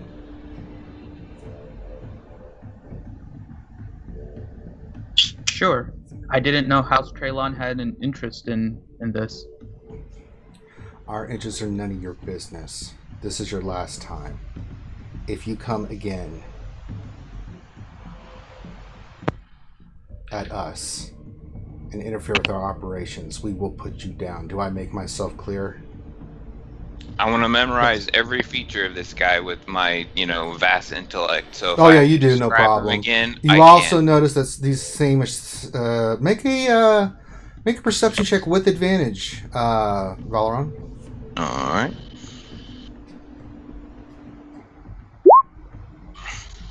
What is that? 15. Yeah, you recognize it's these are the same dressed guys that attacked you guys at the temple. Can we tell, based on just general appearance, if it looks like, in particular, Micah is? Make a perception check. Yeah, that's what I was reaching for too. See if I recognize. Yeah, neither of you guys can tell if it's Micah or not. You get a sense that you can't tell. The guy's completely covered up with his mask. There's no features or anything that you notice. And so he's like, I suggest you guys leave this city. I'll give you,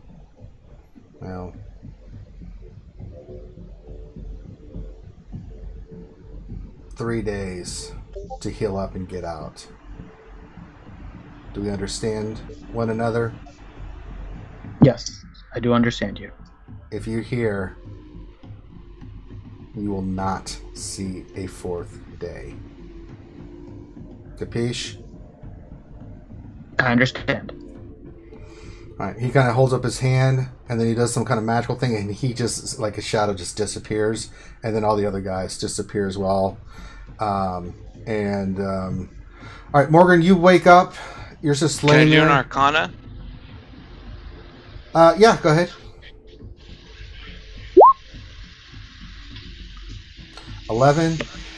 You know it's some kind of teleportation thing, Corinth, but you have no idea what or how they did it. Okay. So, Morgan, you wake up, but since he kind of gave his command, the guy never gets to you. So you're just kind of sitting there. What do you want to do? You're sitting there playing dead. And I'm not hearing anything? No, you're too far away. I will open my eyes and look around. Nothing to be seen, pretty much. No.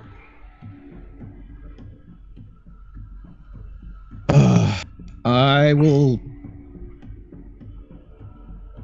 Well, I was able to hear which direction they took them. Oh, right? yeah. You know where they went and stuff.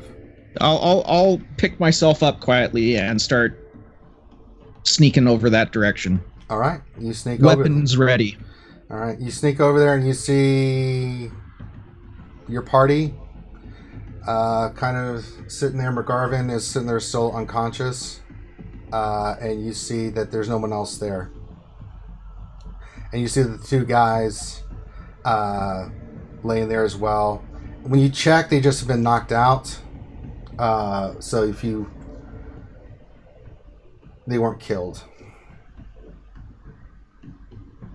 But the cargo they were carrying is gone. Yes.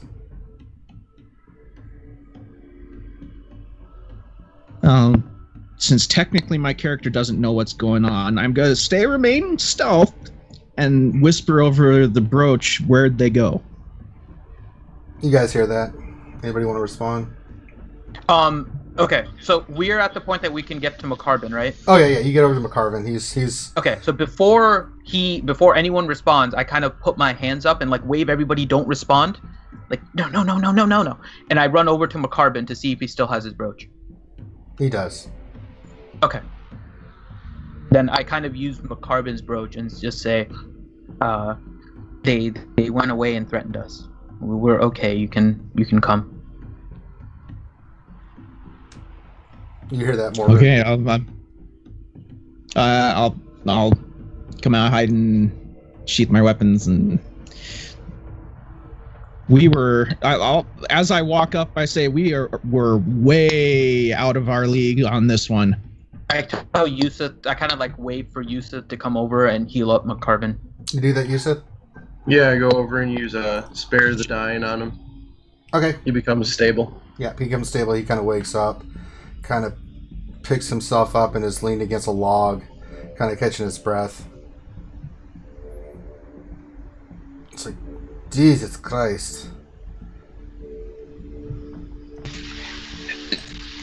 Something else must be going on, because I agree we were entirely outclassed by these.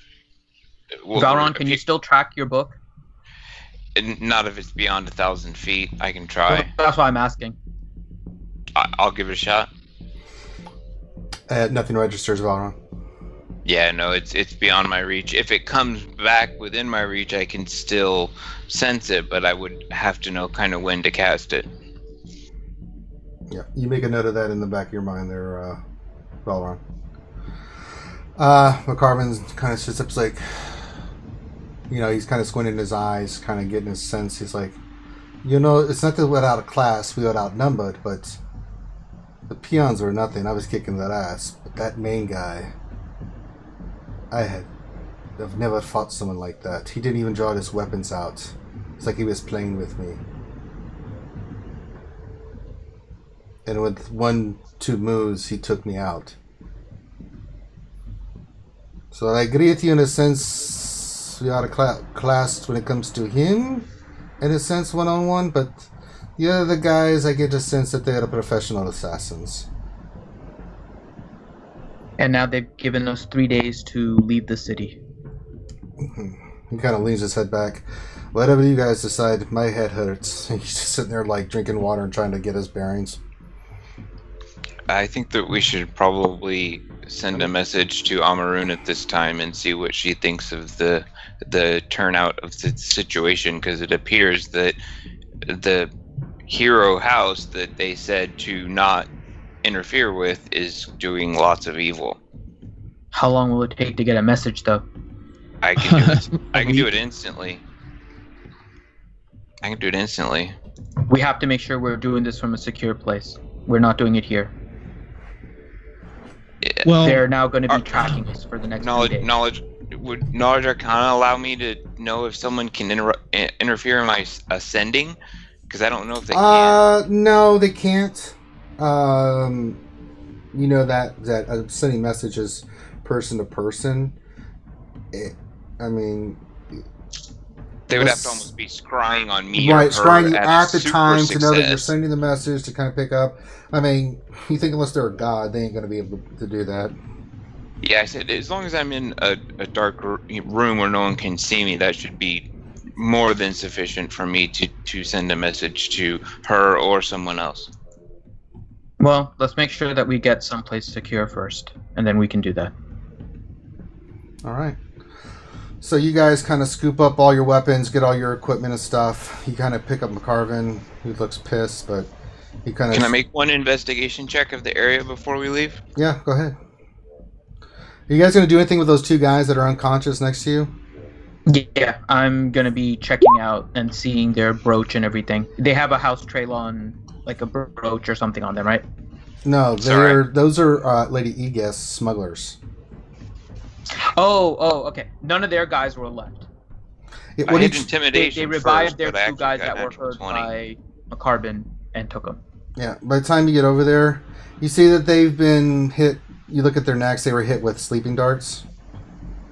So, you kind of do your thing, and they kind of wake up, and they are kind of out of it. They are still feeling the effects. I mean, they're awake, but they're kind of really out of it. Okay. House Traylon, does it have like a fort of some kind in the area, or like a general area that? Oh, it has a house. Yeah, you know that it has a big house near the wharf area. It's a very well-known family.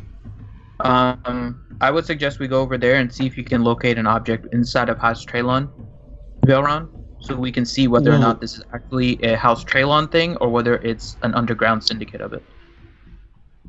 Well, to be honest, I'd recommend that we not stick around. There are outlying cities we can go to, and the more we're in public, stuff. the better. We're not going to be doing this in hiding. Natural 20 for my investigation. What are you trying to investigate? Just to see if the guys left anything of import around, like maybe someone dropped something, just anything that they were carrying, maybe. No. Nothing comes. I mean, you rolled really high, but I mean, you're able to ascertain that the woods probably needs a little bit more clearing. If they figure there could be a fire started and it would be bad, but I mean, you're not checking any signs. I mean, you can see where they were and check out their ambush, but you know how they operated and where they attacked from and everything, Valron. But they didn't leave any trace evidence behind, like any kind of material or anything like that. I mean, I do want to complete this and find out what's going on, but I don't want to die. It's kind of hard to spend all that money when you're dead. We have 3 days to leave the city. That was what we were told. Yeah. That's if we over. don't provoke them. We're not provoking them. We're just going to see. Leave in 2. I said I'd be good leaving in 2 days. Well, I want to see. We have to see where this book is. If Valron is going to be able to talk to Amaroon in order to figure out what we should do, we need to make sure that the book is actually inside of House Traylon and not in just some part of a syndicate. We need to know details before we contact her. Okay, so what's your guys' plan right now? You guys going back to the temple? What are you doing? We can vote. My suggestion is we go towards House Traylon. We don't have to go inside, but I want to see if Vailron is able to find his object inside of House Traylon. Does Vailron feel comfortable going? I don't know that I would have enough spells to keep casting locate object over and over again logically. One more time. Yeah, Vailron, you don't have to get next to the manor. You just have to be within 1,000 feet, which is easy enough to cast and see if it's there. Yeah, I mean, we could probably go to a house that isn't necessarily occupied, or is maybe from the bar that's adjacent to where their house is, so it doesn't look like we're standing outside a House Traylon fiddling our thumbs. Alright, so what is the plan, guys?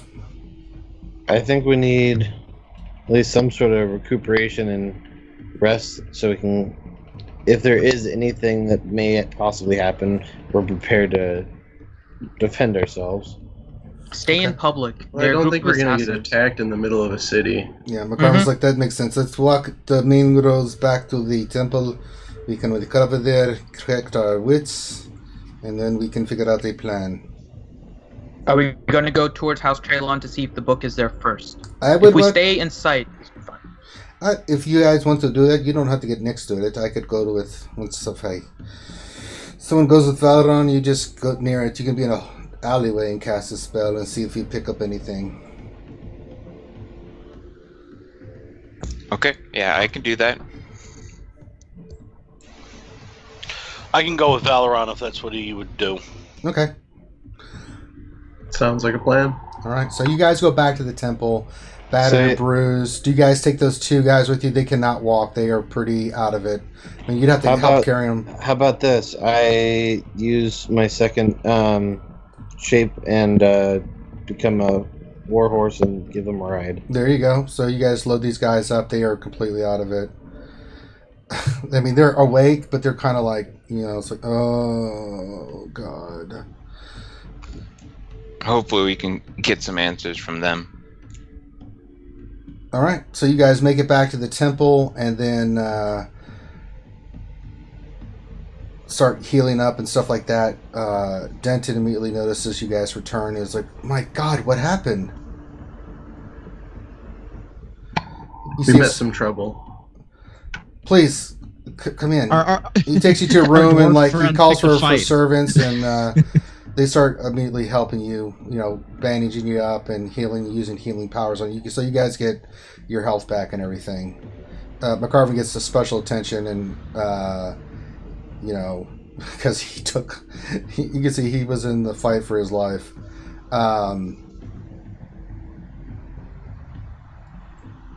And then who's going to go cast near House Traylon? Rogaris can go with Valoron. All right, so you guys go. We'll say for the sake, you guys get, I would say, in an alleyway. You know where the House Traylon is. It's in the southwest of the city, closer to where the docks, near the Laughing Lass, but you guys don't go near that. You get within what you think is a good distance, Valoron, about, you get within 900 feet just to be sure, right? And you may cast your spell. Rogaris is kind of watching out for you. Yeah, and Rogaris sees, you know, as we're walking, trying to figure out how to get to this place, you see Valoron just going through lots of different math symbols and numbers, trying to figure out exactly where is the correct place to cast the spell, just to kind of give a sense that he's a nerdy dude. He's writing down everything and subtracting numbers. All right, we are approximately 915 feet away from the building, and here we should be able to cast. And I cast my spell. All right, you cast. And then when they get back, I go, you know, you could have just went like this, this, and this, and you would have been there in half the time. I don't show you my book. All right. And Rogaris was just taking blood out from under his fingernails with a dagger. There you go. Well, you'd had a chance to kind of clean up real quick when you got back to the temple, Rogaris. They would have allowed you, like, He pokes himself with the dagger first and then removes the blood from the spell. God, you keep doing evil things to me. All right, Valen, Hey, I made you fly, and then I floated you nicely down. You lit me on fire, you dropped me out of a tree, and now you're stabbing me. all right. That's this button. Valen, you cast your spell. I do. All right. You are able to sense that the book is indeed in House Traylon. All right. Well, that's all we needed to know. All right. So, I mean, very quickly at this point, I would say that we get back to the temple to tell them, because that was the point of going and doing the detection spell now, to see if it was still there. It's probably not going to be there for much longer. Yeah, you know that it was there. It's there now. You don't know if it'll still be there or what'll happen, but you know that it's there now. All right, so that's what I tell the party when Yusuf and I get back. All right. So you guys get back and you relay this information to the party. Oh, Rogaris. To Rogaris. So you guys head back to the temple. Yep. All right. Yep. So you guys get back to the temple, and you immediately relay this to the group. They're in a room, kind of drinking wine and eating some edibles that have been provided. They are all bandaged up and healed and everything.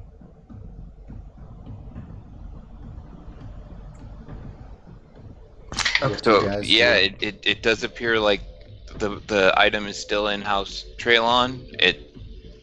That kind of either complicates the plot more or makes it a little bit more simple. I don't know. It's confusing to me. But at least we know now that the items were taken to House Traylon. So now we have something more to tell Amarun. So if you want to communicate with her, I think we should do it now. I agree. Okay. I look at McCarvin just to see if he has any sayings before I do a sending to Amarun. He just puts his hand up and shakes his head like he's drinking wine. He doesn't give a shit right now. He is just recovering. All right, so I will do a sending to Amarun. Wait. Before you do that, I say wait. You need a dark place, right? Not necessarily. No, you don't need a dark place. Yeah. I just didn't want. I was just being a little bit careful in case someone of a caster's talent could see me casting a spell, but that doesn't mean they could stop me. I think we should do this a little more privately, and I kind of ask Denton. You're in a right, room that's by his name? yourself. So there's no. It's a side room. It's not like a main chamber or anything. It's one of their like. How many entrances? One. Okay. It looks All right. like this, like a hospital area. Rogaris will Got go it. over and stand by the entrance door. There you go. Mm-hmm.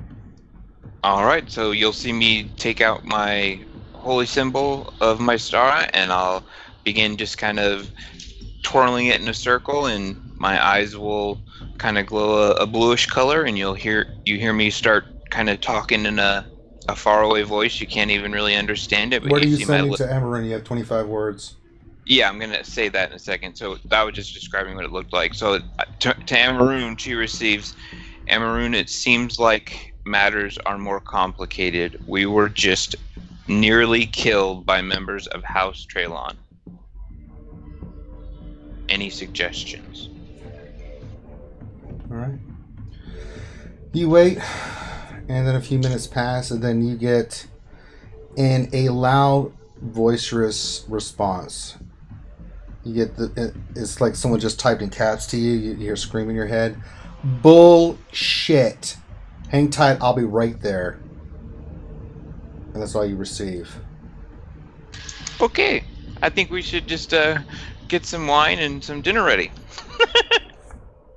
So you guys are sitting there eating and stuff. Let's say you guys are still recovering, and then about 10 minutes pass, and then you see this portal open, and out steps Amaroon from there.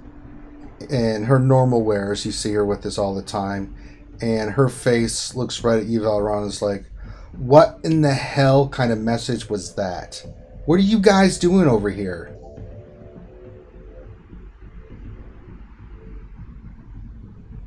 She takes a breath and pauses, sits down, looks at the wine. She's like, pours herself a glass, sits down and says, all right, from the beginning. I turn to Valron. Valron, do you mind if I tell the story? She kind of crosses her legs and starts sipping wine like, what in the hell is going on over here? I point my hand out towards Orgron and let him talk. She looks at you, raises an eyebrow like, care to explain yourself, please? Why that Yes, message Lady was just sent to me? Yes. So, as you know, we were charged to try and figure out for the Lady Adgith what is going on with her possessions. And part of that was potentially interference with House Traylon. So, with the permission of one of the members of House Adgith, we placed an item with a shipment that had a valuable item that was being sent to someone. The destination we know not. Upon tracking it, we were then ambushed by several what appeared to be assassins. Several were archers, some were wielding swords, all with the symbol of House Traylon. One in particular did manage to best Macarbin, who was at death's door when we were told by him to drop our weapons and basically surrender. We were given 3 days in order to leave the city, and also in order to make sure that this was House Traylon, we did track the item that we had placed with the shipment, and Valron was able to identify that it was inside of House Traylon. You see her, she was sipping wine, she suddenly just looks at you, what? Correct. It is still in Yes, House ma'am. Traylon is the last time I cast this spell. And we do have 2 of the members still here, and we were attacked in the temple of Lyra by the same assassins as also. She stands up and immediately starts pacing. This does not make sense. There's confusion on her face. We did see Micah, but we didn't approach him. We were trying to keep a cover. One thing really quick. one thing really quick before we do this. Those two guys are House Eatget. They're not going to be in the room with us. No, they're in a separate room. When you brought them in there, I just want to make sure. The way Faerun said it made it sound like they were with us. I want to make sure they would not. They're in another room being taken care of. You don't know what hit them, but you know, Denton said that he would take care of them. Looked like they were kind of poisoned or something. They got hit something to knock them out. It's pretty strong. It's gonna take some healing and some stuff for them to kind of get them, but he said they're not in danger or anything like that. They're just kind of That's what I thought. I just wanted to make sure. Yeah, they're not in there with you. Because kicking them out would have been the first thing I did in terms of looking for the. Yeah, I figured. Okay, sorry.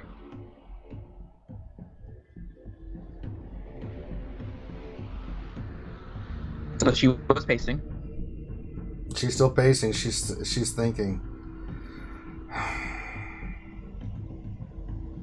The man that does did not make sense. This is damn peculiar. The man that did stop us and bested McCarbin was wielding two swords, one of which was very white. She freezes at that. What? And he had some type of shadow magic that allowed him to teleport him and his friends away. I could not describe him. I describe him like down to a T. Yeah. Like he's standing right there.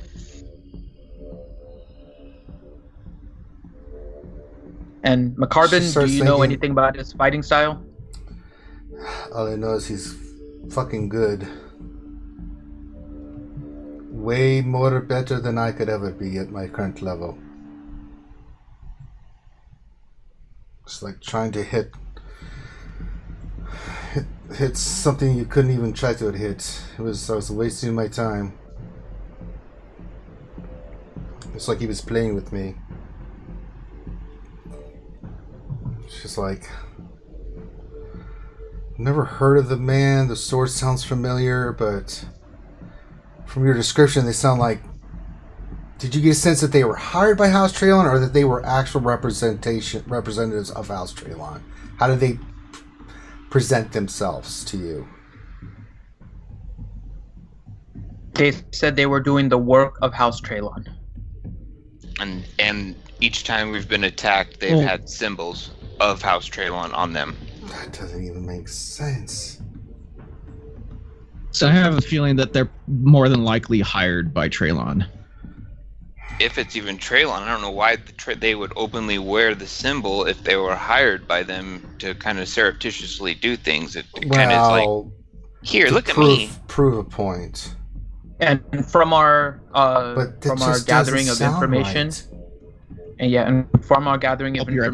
there are no other known assassin guilds out here besides the one that we have communicated with, and they know nothing. Such things. This would be an outside group if this is true, that if they were hired by House Traylon. The only underground organization that I know of is only one here, and that's mainly thievery and stuff. Assassinations.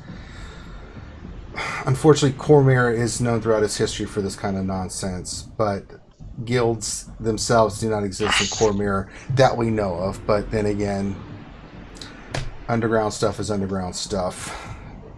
Outside sources could be brought in. I mean, it's a major shipping. People coming on a boat that were hired, here they are, they go do something. But I've known the family my whole life. This just does not make sense. You see, she is really just kind of perplexed at the moment. One of the things that I was pondering to help see what was going on is perhaps we should have someone have Lady Egeth procure a hard-to-get item and see what happens to that, and if Traylon interferes in that. She puts her hands up. No, that's a bad plan. Alright, you guys get rest. I know what we're going to do. Recover your strength. Can I meet Vandergast? Vandergast? He's no longer here. Oh, I just thought he might be. I might be able to get us some additional She kind of chuckles like, no, information. Vandergast is no longer here. His proteges have taken over that mantle a while ago. I don't know where that wily old wizard is at the moment. He's kind of retired, if it, he's kind of out of the limelight. So Interesting. I've kind of lost track of where he's at now. He wanted to be by himself, so So, does he live in the forest? And talk I don't to know where he lives. birds and eat mushrooms that yellow his teeth? No. I don't know what wizard or form of Vandergast you've heard of, but that is not Vandergast Blackstaff. No. So I just make a little note in my back of my head about Vandergast. I might be able to get us some information, but it would require me to go back towards the forest where we were attacked. She looks at you curiously. What do you mean?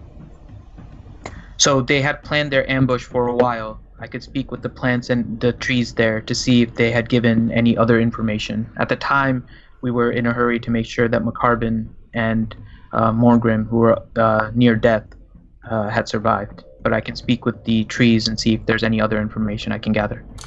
Actually, what spell would you want to cast, Finn? It's speak with plants again. They have their memory from the past 24 hours, so I'd have to go soon in order to get it. Well, I also have another avenue that we could pursue for this. And that would be? Remember the group that I talked to gain information? This is their city. Yeah, you know that they're looking into that, Grim, that they were going to get back with you once they had information. And I'm sure they would love to hear what just happened. Yeah, and so speak with plants. Knew of them also. Yeah, so speak with Plants Ranger. Mm-hmm. I can give them sentience, and they can tell me about any events that they've witnessed or been a part of over the past day. Sure, that's what you want to do, you can. Well, no, I suggest that to Amrun to see what she responds. I mean, you can. I mean, if you want to go now, we can. It might provide us some additional information that maybe would help. I leave it to you, Lady Amrun, to let us know what the best course of action is. She's like, well, I have some thinking to do. A good walk might help me. All right, the rest of you stay here. We're going to go do this real quick, see if you can glean any information, and then we'll be back. Don't do anything until I get back. All right, there, Bard, let's go. Okay. Okay. So you guys go walking, and you see her just in deep thought and contemplation as she is walking alongside you. I don't bother her unless she says anything to me directly. So it's a quiet walk back to where you were. She asked you to point out where the ambush took place. I take us first to the clearing. Okay, so you go to the clearing first, and and she pulls out her pipe, sits down, and starts smoking. She's like, "Work your magic, my friend. I got you covered." Okay. So I cast Speak with Plants. Okay. And I look at so everything within 30 feet of me now is now able to communicate with me. Yeah, you got the tree that where the two guys were slumped over, and a couple other trees around there. Okay. Hi, trees. Do you remember me from earlier? We had an unfortunate encounter with a group of very bad people. We sure do. Did you happen to see where they came from? They came from...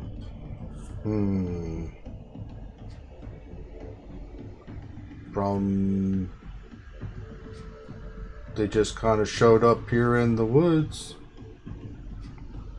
Okay, so they just kind of appeared here? Yeah. Okay. And there was one big guy. Do you remember the really big guy? Could you be a little bit more specific? He had 2 swords on him, and he was shrouded up.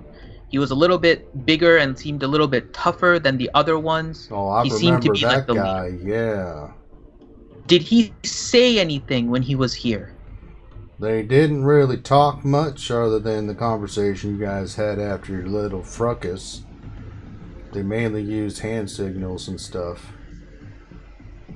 What hand signals did he provide? I don't know what hand signals are. I don't speak hand signal. Okay. And when they split up, did they all come together or did they come separately first? Well, it was just the 5 here, but there was actually 2 more that were in another part of the forest, and then I don't know of anybody else. Okay. And what happened to my drow friend, the really dark elf-looking man? Well, him and the other guy were moving in on the 2 fellas that were knocked out, and they were attacked.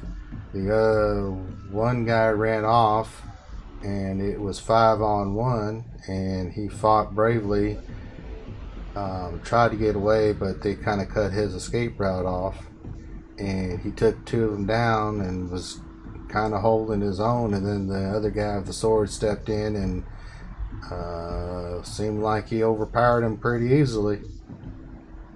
Did he use his sword at all? He did not use his sword. Okay. Except for the time that he took it out to point it at me, did he do anything else with the sword? Or either swords? Nope. He had 2. He sure didn't. Okay. Well, I appreciate your help. I'm going to keep on asking the other trees around here. Thank you. All right. And I walk in the direction of where I had been attacked, near where I created like the little branch overhang. Okay. Does Amaroon do anything as she sees me kind of walking? She's just kind of following you along, smoking her pipe. Okay. Hi again, trees. Thank you for helping protect me.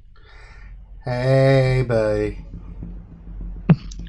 I really appreciate it. I was hoping you could tell me a little bit more about what happened. Well, you kind of cast some spell and we protected you and your friends.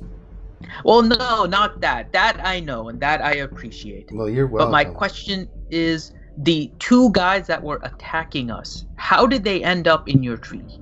Well, they came from back where you just came. They walked up those trees and climbed my friends over there, and then they just sat there in darkness until you showed up, and then they started shooting arrows at you. Did they say anything at any point? No, they sure didn't. Okay.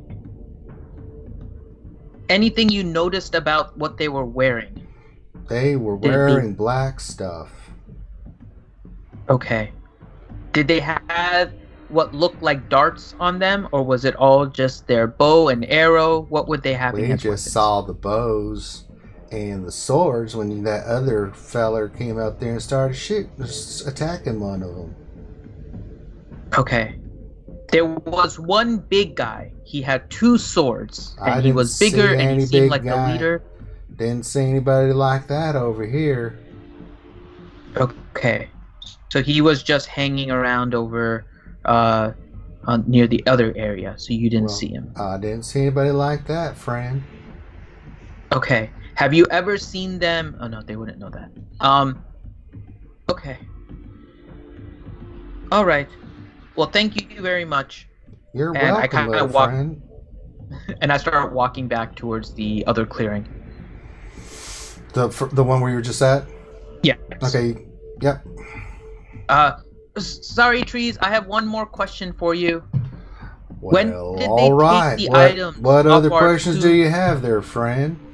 When did they take those items off the 2 guys that were unconscious against the tree over there? I mean, before you guys showed up, they used some kind of thing and knocked them out, and then they went up and scooped up their stuff, and then they just kind of sat there waiting.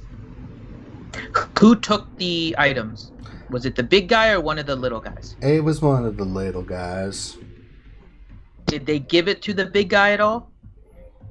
I don't remember seeing anything of who did what or anything. Okay. Okay.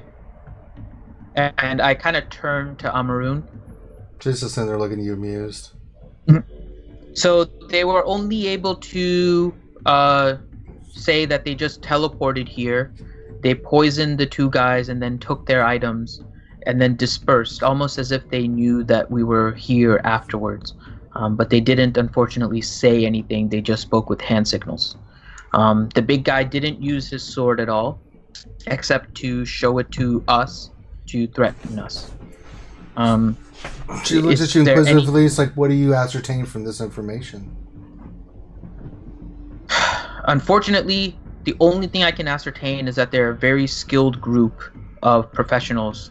Basically, doesn't seem like this isn't the first time they've gone about stealing items, or unfortunately, it seems like they might actually be used to people tracking them a lot more than we initially thought. A wise assertion. All right, let's head back to the temple. Is there anything else you would like me to ask them that may I wasn't help? here, so no. Nothing Okay. that I need to glean. I know what needs to be done. Okay. All right. And trees, none of this ever happened, okay? Yes, it did. No, just forget that it ever happened. Why would we forget? Because you're my friends. Well, we're friends, but I just can't forget stuff like that. Can you make sure you don't tell anybody else? Well, why would I do that? Because you're my friend. I'm confused. Please? Please what? I don't understand what you're asking. Okay. Thank you, trees. You're And I'll start- welcome. Then I'll start going down the road. Alright, so you guys get back to the temple.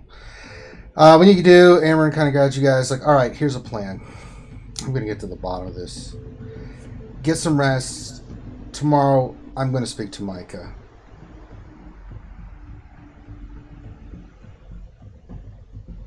And then we'll take it from there. Okay.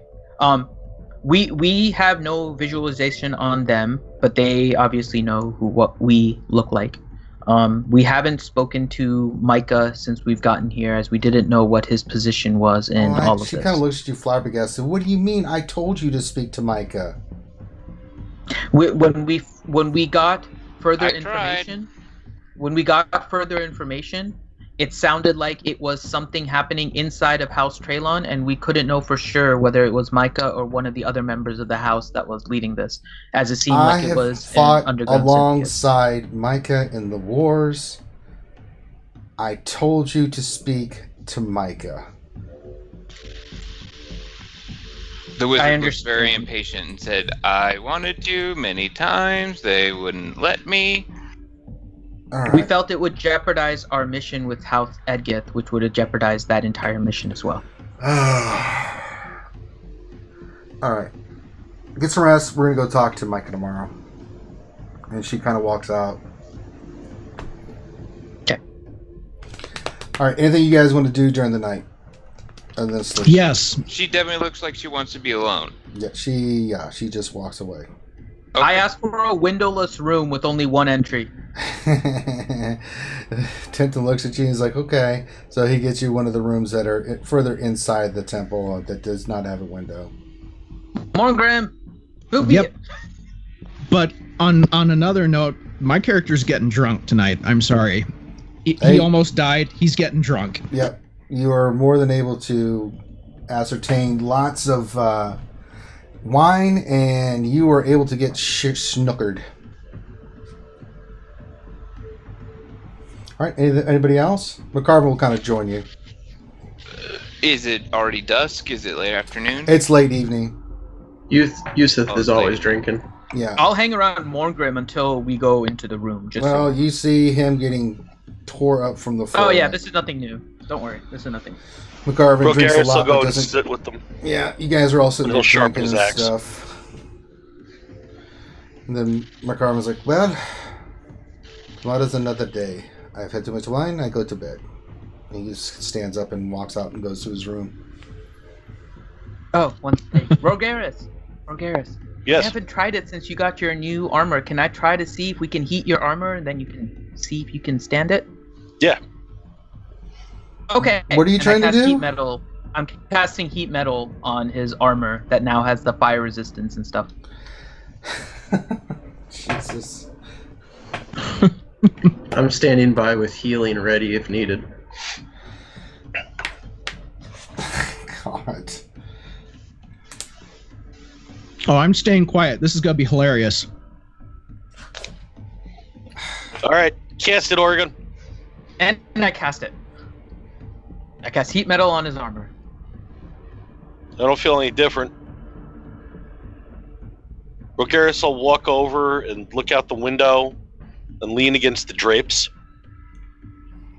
Yeah, nothing seems to happen. No, he leans against the drape with his It starts heated metal armor. smoking. So Rogaris will rip the drapes down and start stomping on them. No, they're not catching fire. They're just starting to smoke a little bit. Damn! Hooray! It works! Oh my god! I have to We see some- what that means. What is? Let me look this up because I want to see. It doesn't last for long, yeah. Yeah, it doesn't last for long, and I can turn it off. I know, but I just want to see the actual resistance.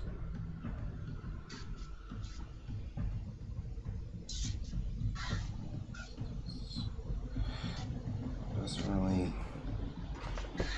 tell me.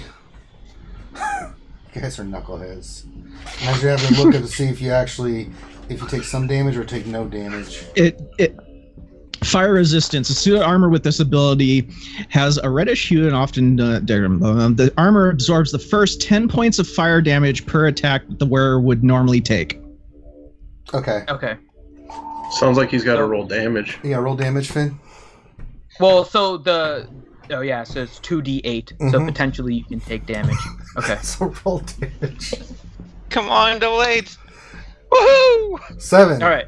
So you see it heating up, but it's not causing you any discomfort or anything. It's just glowing on Rogaris, and nothing else seems to be happening. But that's every round. All every right, 6 roll seconds. another round if you're gonna keep doing it. So roll again. So as long as you're kind of playing around with it, I'll continue to roll. Okay. Okay. All right. You- Now you it's starting to feel the effects a little bit there, Rogaris. It's starting to heat up a little bit. It's starting to make you very uncomfortable. But still don't Still take no any- damage. No damage. Some of your chest hairs get singed though. Yeah, a little bit. You're the it's gonna be smell's very amazing. smooth, like a baby. Are you still playing around with it? 'Cause I'm just kind Is of it hot in here, or is it just me? Oh wait, yes, it is me. Can I light things on fire off of it? Like I'm picking up a candle that's put out. Yeah, it immediately lights the candle. It only lasts up to a minute though. So this is now 12 seconds. Yeah. Try it again. 18 seconds. So it's the That's first good. 10 points of damage, right? Per attack. 10 points of damage each attack. Okay, Right. so yeah, it's really glowing now. It's like it's glowing. It's glowing again. Is it bright enough a glow that it'll light up the room? Yeah, it's starting to put off some. I mean, it's a very well lit room, so it's not like it's. But you guys can see this thing glowing hot amber red. Morgan, I must apologize. I did not think this would have much of a use. Now we can use it to light things on fire as well. Yeah. Well, no, just for Garrus, and then he can go hug things. Well, yeah, that's what I'm saying. We It's can got even more use him as a applications. light in dark areas now. I'm a nightlight and a bear hug of death. Garrus is my favorite weapon, Yay! All right. and I'll stop it at that point. I've Actually, gotten I'll to do the one point I've more- achieved one the same more, so status 30 as seconds Burn. total. What's that? It's one more roll for 30 seconds total. Oh, and you. All take right, 3 now points of you're damage. starting to feel. Ow! You start hearing Garrett's going. Whoa. I mean, it's a little Okay, bit of and then I damage. stop it. All right, you stop it. Okay, so you can basically take most of it. Every now and then you might take a little bit. Okay, that's not too bad. I can live with this. You got a little bit of a sunburn now on your chest, Rogaris, and no hair. Well, Hooray! All right. And some Now I of your have to go beard find that was fur. hanging off, that was touching it, kind of singes a little bit. So not very much, but just the edges of your beard are a little singed. All right, And I go and find Fern. All right, you're gonna go. Yeah, Fern's in your room. You're moving to another room, or you've got Fern with you. Yeah. And I'm just kind of talking to Fern. I'm like, okay, You cast spell? I have to go. No spell. I'm just talking to him now. Okay. Because I have no more third level spells, so I can't cast anything more. So I'm just basically talking to him. Like, so I have to go on some dangerous missions soon. If anything happens to me, don't worry. I'll take let good you care get of away. me. If you want to talk to Fern, I guess people want me to talk to Fern. God. I'll say you can cast this spell for it. Okay. So then I'll cast it. Alright. So you cast commune with your little plant thing. Okay. Alright. So I have to go and to do some dangerous stuff now, Fern. That's alright. Just be safe, buddy. I'll try. You seem like you were a problem the other day with all those guys coming and trying to kill you. Yeah, that's who we're still dealing with. They're still trying to kill us. It seems like you put a mollywhopping on their ass, though. Yeah, but this time they kind of got the better of us, so we might be in trouble, but we have to You keep need to eat on your vitamins. You're not very tall. You need to get bigger. I don't get any taller. Well, that sucks. I get bigger. Yeah, I know. That's why I'm trying to make sure that you go. Why didn't you rain strong. some blood on those fools? Why'd you let them beat you up? We did. They were in trees, and then we were stabbing them, so their blood was dripping down. Well, that's all right then. Mm-hmm. Yeah. I was a little So we're concerned trying- because your other friend died almost. Yeah, I know. He almost died again. But don't worry, I have him. That's Morngrim. He's both of our friends. I know who he is. Yeah. So the other thing too, don't worry. If anything happens to me, they'll take good care of you at this temple, like they have the last. I'm not few days. worried. I'm the baddest Fern ever. Yeah, you are. Yeah, you are, Fern. I'm gonna get so big and tall, I'll lay some paint on some fools. Yes. Oh, I can't wait for that day. I All just right, need Fern, about we're gonna 15 be- years and I'll be big and strong. Mm-hmm. Yes, you will. And hopefully we'll be doing that together. But for That's today, right. we have to move to a different room just for our own safety. Well, I like the other room. I got lots of sunlight and stuff, man. I'm a freaking Fern. I know, but this time we have to go into a little bit of a dark room just to be safe. But I'll give you plenty of water. Well, that sucks, but okay. I know. It's just for tonight. Just for tonight. All right. Well, I'll All right. keep watch out. I can't do nothing, but I'll watch. Oh, okay. You're the best, Fern, and I kind of hug Fern as I'm walking back to the group and like kind of where they're drinking. Watch and my everything. branches, bro. Don't worry, it's a light hug. That's right. You got to take care of me. Of course I will, Fern. Make me triple mollywop you in the head.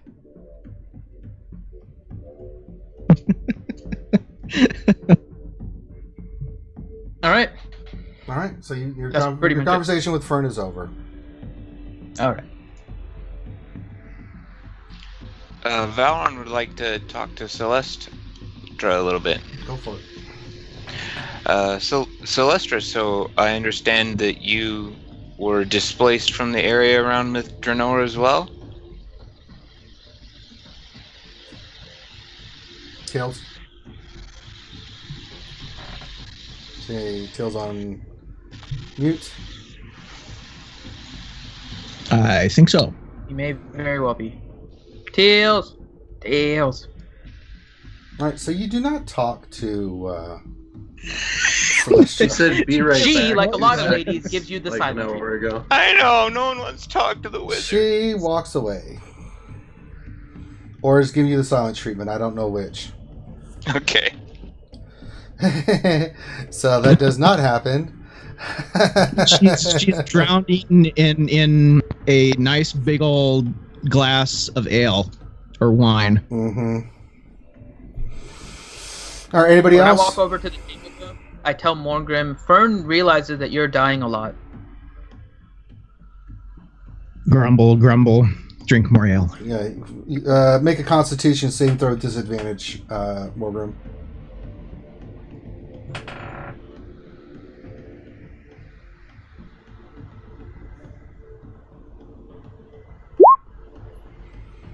You pass out. Awesome. So you come up and say that, Finn. You hear Morgan grumble, grumble, and then his head just plants and plants on the table. Can I do a medicine check just to see if he's dying from anything else besides alcohol poisoning right now? Yeah, you can. Yay! He is very, very intoxicated and is not dying. Morgrim, how the hell are we gonna booby trap the door now? And I kind of grab him by his feet, because I'm just a gnome, and I kind of like drag him toward where our room is. All right. There are some stairs that kind of go up a little bit to the hallway, and I do it very as gingerly as possible. I'll go up the stairs first. I'll put down Fern. I'll come back down the stairs. roll a strength check. Do any of us see him doing this? Well, yeah, So, you see. I don't know Can if I- anybody can else I is help? doing. Okay. So, well, yeah. You have to try to move him, Finn. So you try to move him first. Total 20. Yeah, you were able to kind of get him moving. All right. Is anybody helping as I'm moving him? So Faerun sees what's going on, and he walks up towards you and Morngrim, and he touches Morngrim on the head, and he's got levitate on him now. There you go. Levitates cast and makes it easy to get him to the room.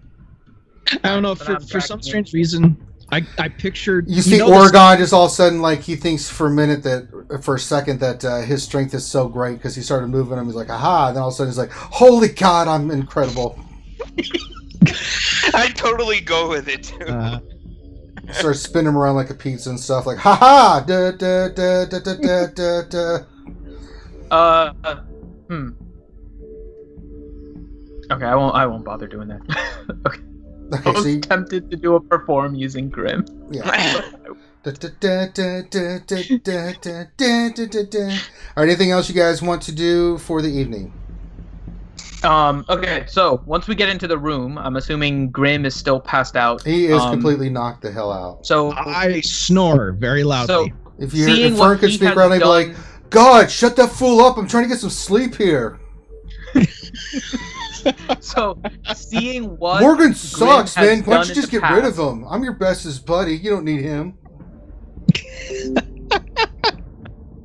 Okay, so I'm going to go on the fact that since Grim is the person I knew before and we've done a bunch of adventures and stuff, I am going to go through his bag and try to use the same equipment that he uses to booby trap the door Oh my God. and attempt to do it myself. All right, roll investigation to see if you can figure out what he uses.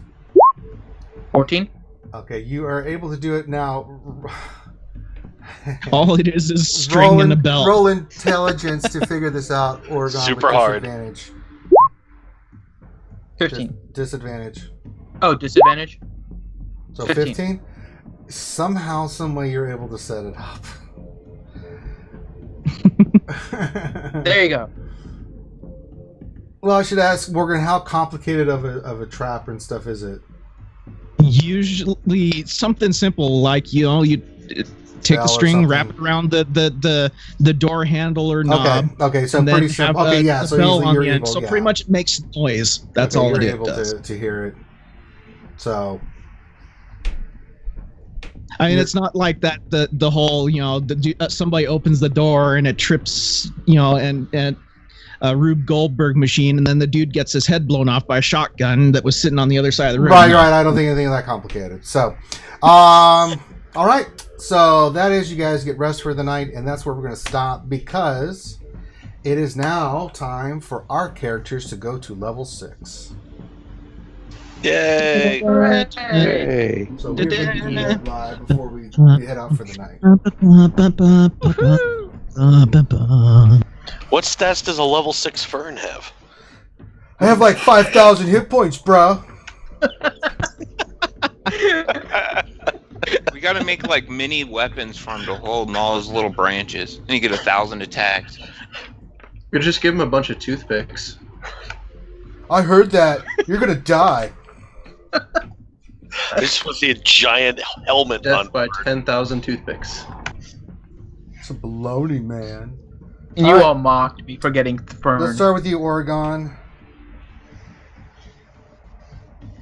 You go up a level. Your hit die is a D8 plus your Constitution. So you can either I'll take the 5. So 5 plus your constitution, add that to your hit points. Yep. Hold on, I'm updating 6. And then 5 plus constitution, which is 2, so 7, so I'm at 48. Alright. You also get counter charm. Okay, hold on. I'll copy that from, let me see if it's in here. Is it called counter charm? Mm-hmm. There it is. You can look it up. You also get your next Bard College feature. Why is it not letting me? Oh, there it is. Counter charm. Okay, hold on. Counter charm. I'm putting that into my ability list here. Charm. Your cantrips stay the same. You get an additional spell, and you have 3 spell slots at level 3 now instead of 2. Okay. And I don't know what Bardic College you went to. I did College of Whispers, so I'll have to look at that really quick. So you'll need to look that up and add that. Alright. Cleric Yusef, you have D8. Do you want to take the 6 plus your constitution or roll?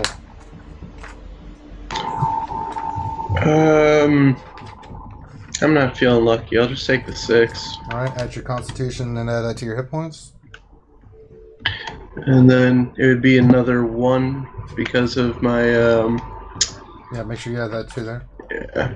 So, that would be 10. Alright, you also get Channel Divinity 2. You also get a Divine Domain feature as well. So whatever domain you have chosen, you get your ability. Okay. And you also get another third level slot, so you have 3 instead of 2. So you can add another spell. Okay. Nice. Alright.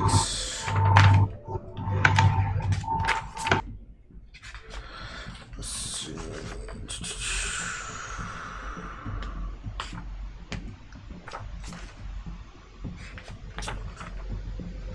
A lot of damn domains. Druid Teals.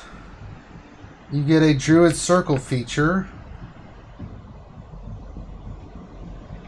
Which I've yet to really figure out what that entitles. I've tried reading and I'm like, what? Well, you pick is one. this? So you pick a circle, right? Circle of land, circle of the moon, whichever circle you decide, right? And you Okay. get bonus stuff from it. So I get a second. Okay. Yeah, you get, say, like you pick, like if you circle land, you get, see, Because I already have forest. that's your circle is forest. Yeah, we were already. All right, so you get that, and then you get another third level slot. You have your hit die is 1d8. You can take the dice and add your constitution, or you can roll. It's 5 plus constitution, right? Yeah. I'll just add 7. Okay.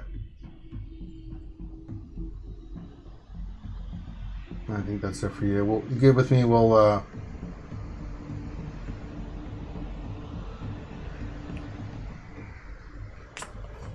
right.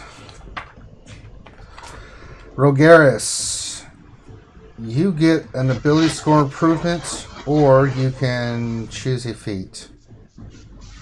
Ooh, I didn't realize I could get a feat. Yeah, 1 feat, or you can improve. You get 2 points for an ability. That's it. Plus your hit die, which is 1d10. You can take the, what is it, 5 or 6, and add your constitution.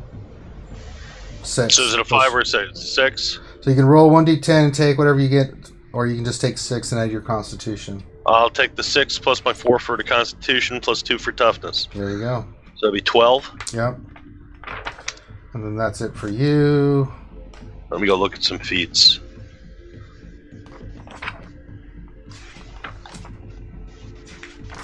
Let's see. Paladin. I have an idea. Ranger. Hey, Ranger. Can I talk McCarvin into teaching me some of his monk stuff and therefore be able to multi-class into a monk? You can. Not at this level, but afterwards. I usually don't allow multi-class until after 10, but maybe after a certain point I may let you do that. Because remember, I was like, oh, you need to teach me some of this stuff, man. That's awesome. Right. So you get sneak attack stays the same. Let's see, 6th level X. So you get a D8 5 plus your Constitution, or you can roll.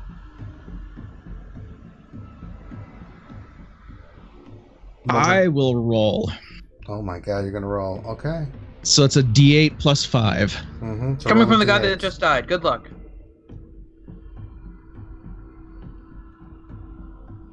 Or not plus 5, plus 1. Well, we'll just roll a D8 and then you add your Constitution to it. 7. So yeah, you made out like a banshee on that. And then you get I have expertise 35 hit points now. Expertise. You get to choose 2 more of your proficiencies and skills, or with these tools to see. Please choose perception. Yeah, you can. If you have one that you already have, you get to pick 2 skills. If you already have it, you get double the score, or you can pick another one. Wait, double the score? Right. So, like, if I have a 5, it would raise it to 10? Right. Ooh. But that's if you have it right now. So, like, your thieves tools, you can double it. Like perception, you can double it, or stealth, you can double it. That kind of stuff. Or pick 2. Pick 2. Thieves tools are one of your skills.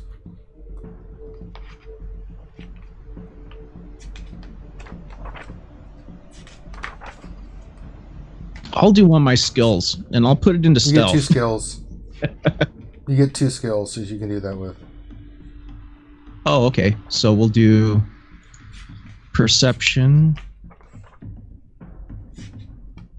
and animal handling. Okay.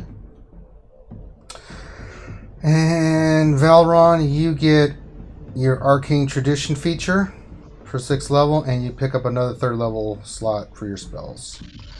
And Alright. your roll is a 1d6, 4 plus your constitutional modifier. You can roll. I'll just take the normal.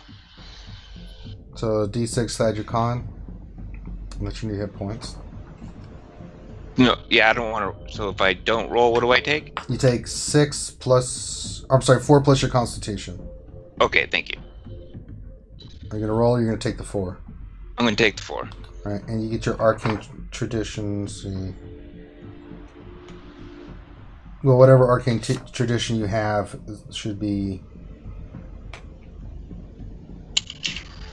6th level. You know what I'm talking about, right? Yes. Okay, so you get something for that as well.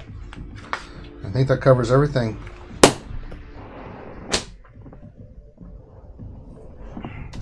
I think I get some spells too that I can pick from every level, like 2. You can, whatever. You get 1 3rd level spell slot plus another spell. So Yeah, I think the way it does is like every level there's so many spells that just appear in a wizard's spellbook, kind of like with sorcerers. So there's like 1 I get rather than having to go find new ones. right. Thank you. So you guys are good. All right, so that is going to be our D&D session for this week. I hope everybody enjoyed it. And then if you do, make sure you give us a thumbs up on the video. It really does help the channel. Make sure you spread the word about the D&D campaign so other people can watch and enjoy it. Make sure you subscribe to the channel if you haven't already. It really does help the channel grow. And check out our Patreon. If you love the content that we're putting out, then please do. We do all kinds of games for this channel, and we do different campaigns. We're doing D&D, we're doing Borderlands, we're doing Battlefront 2.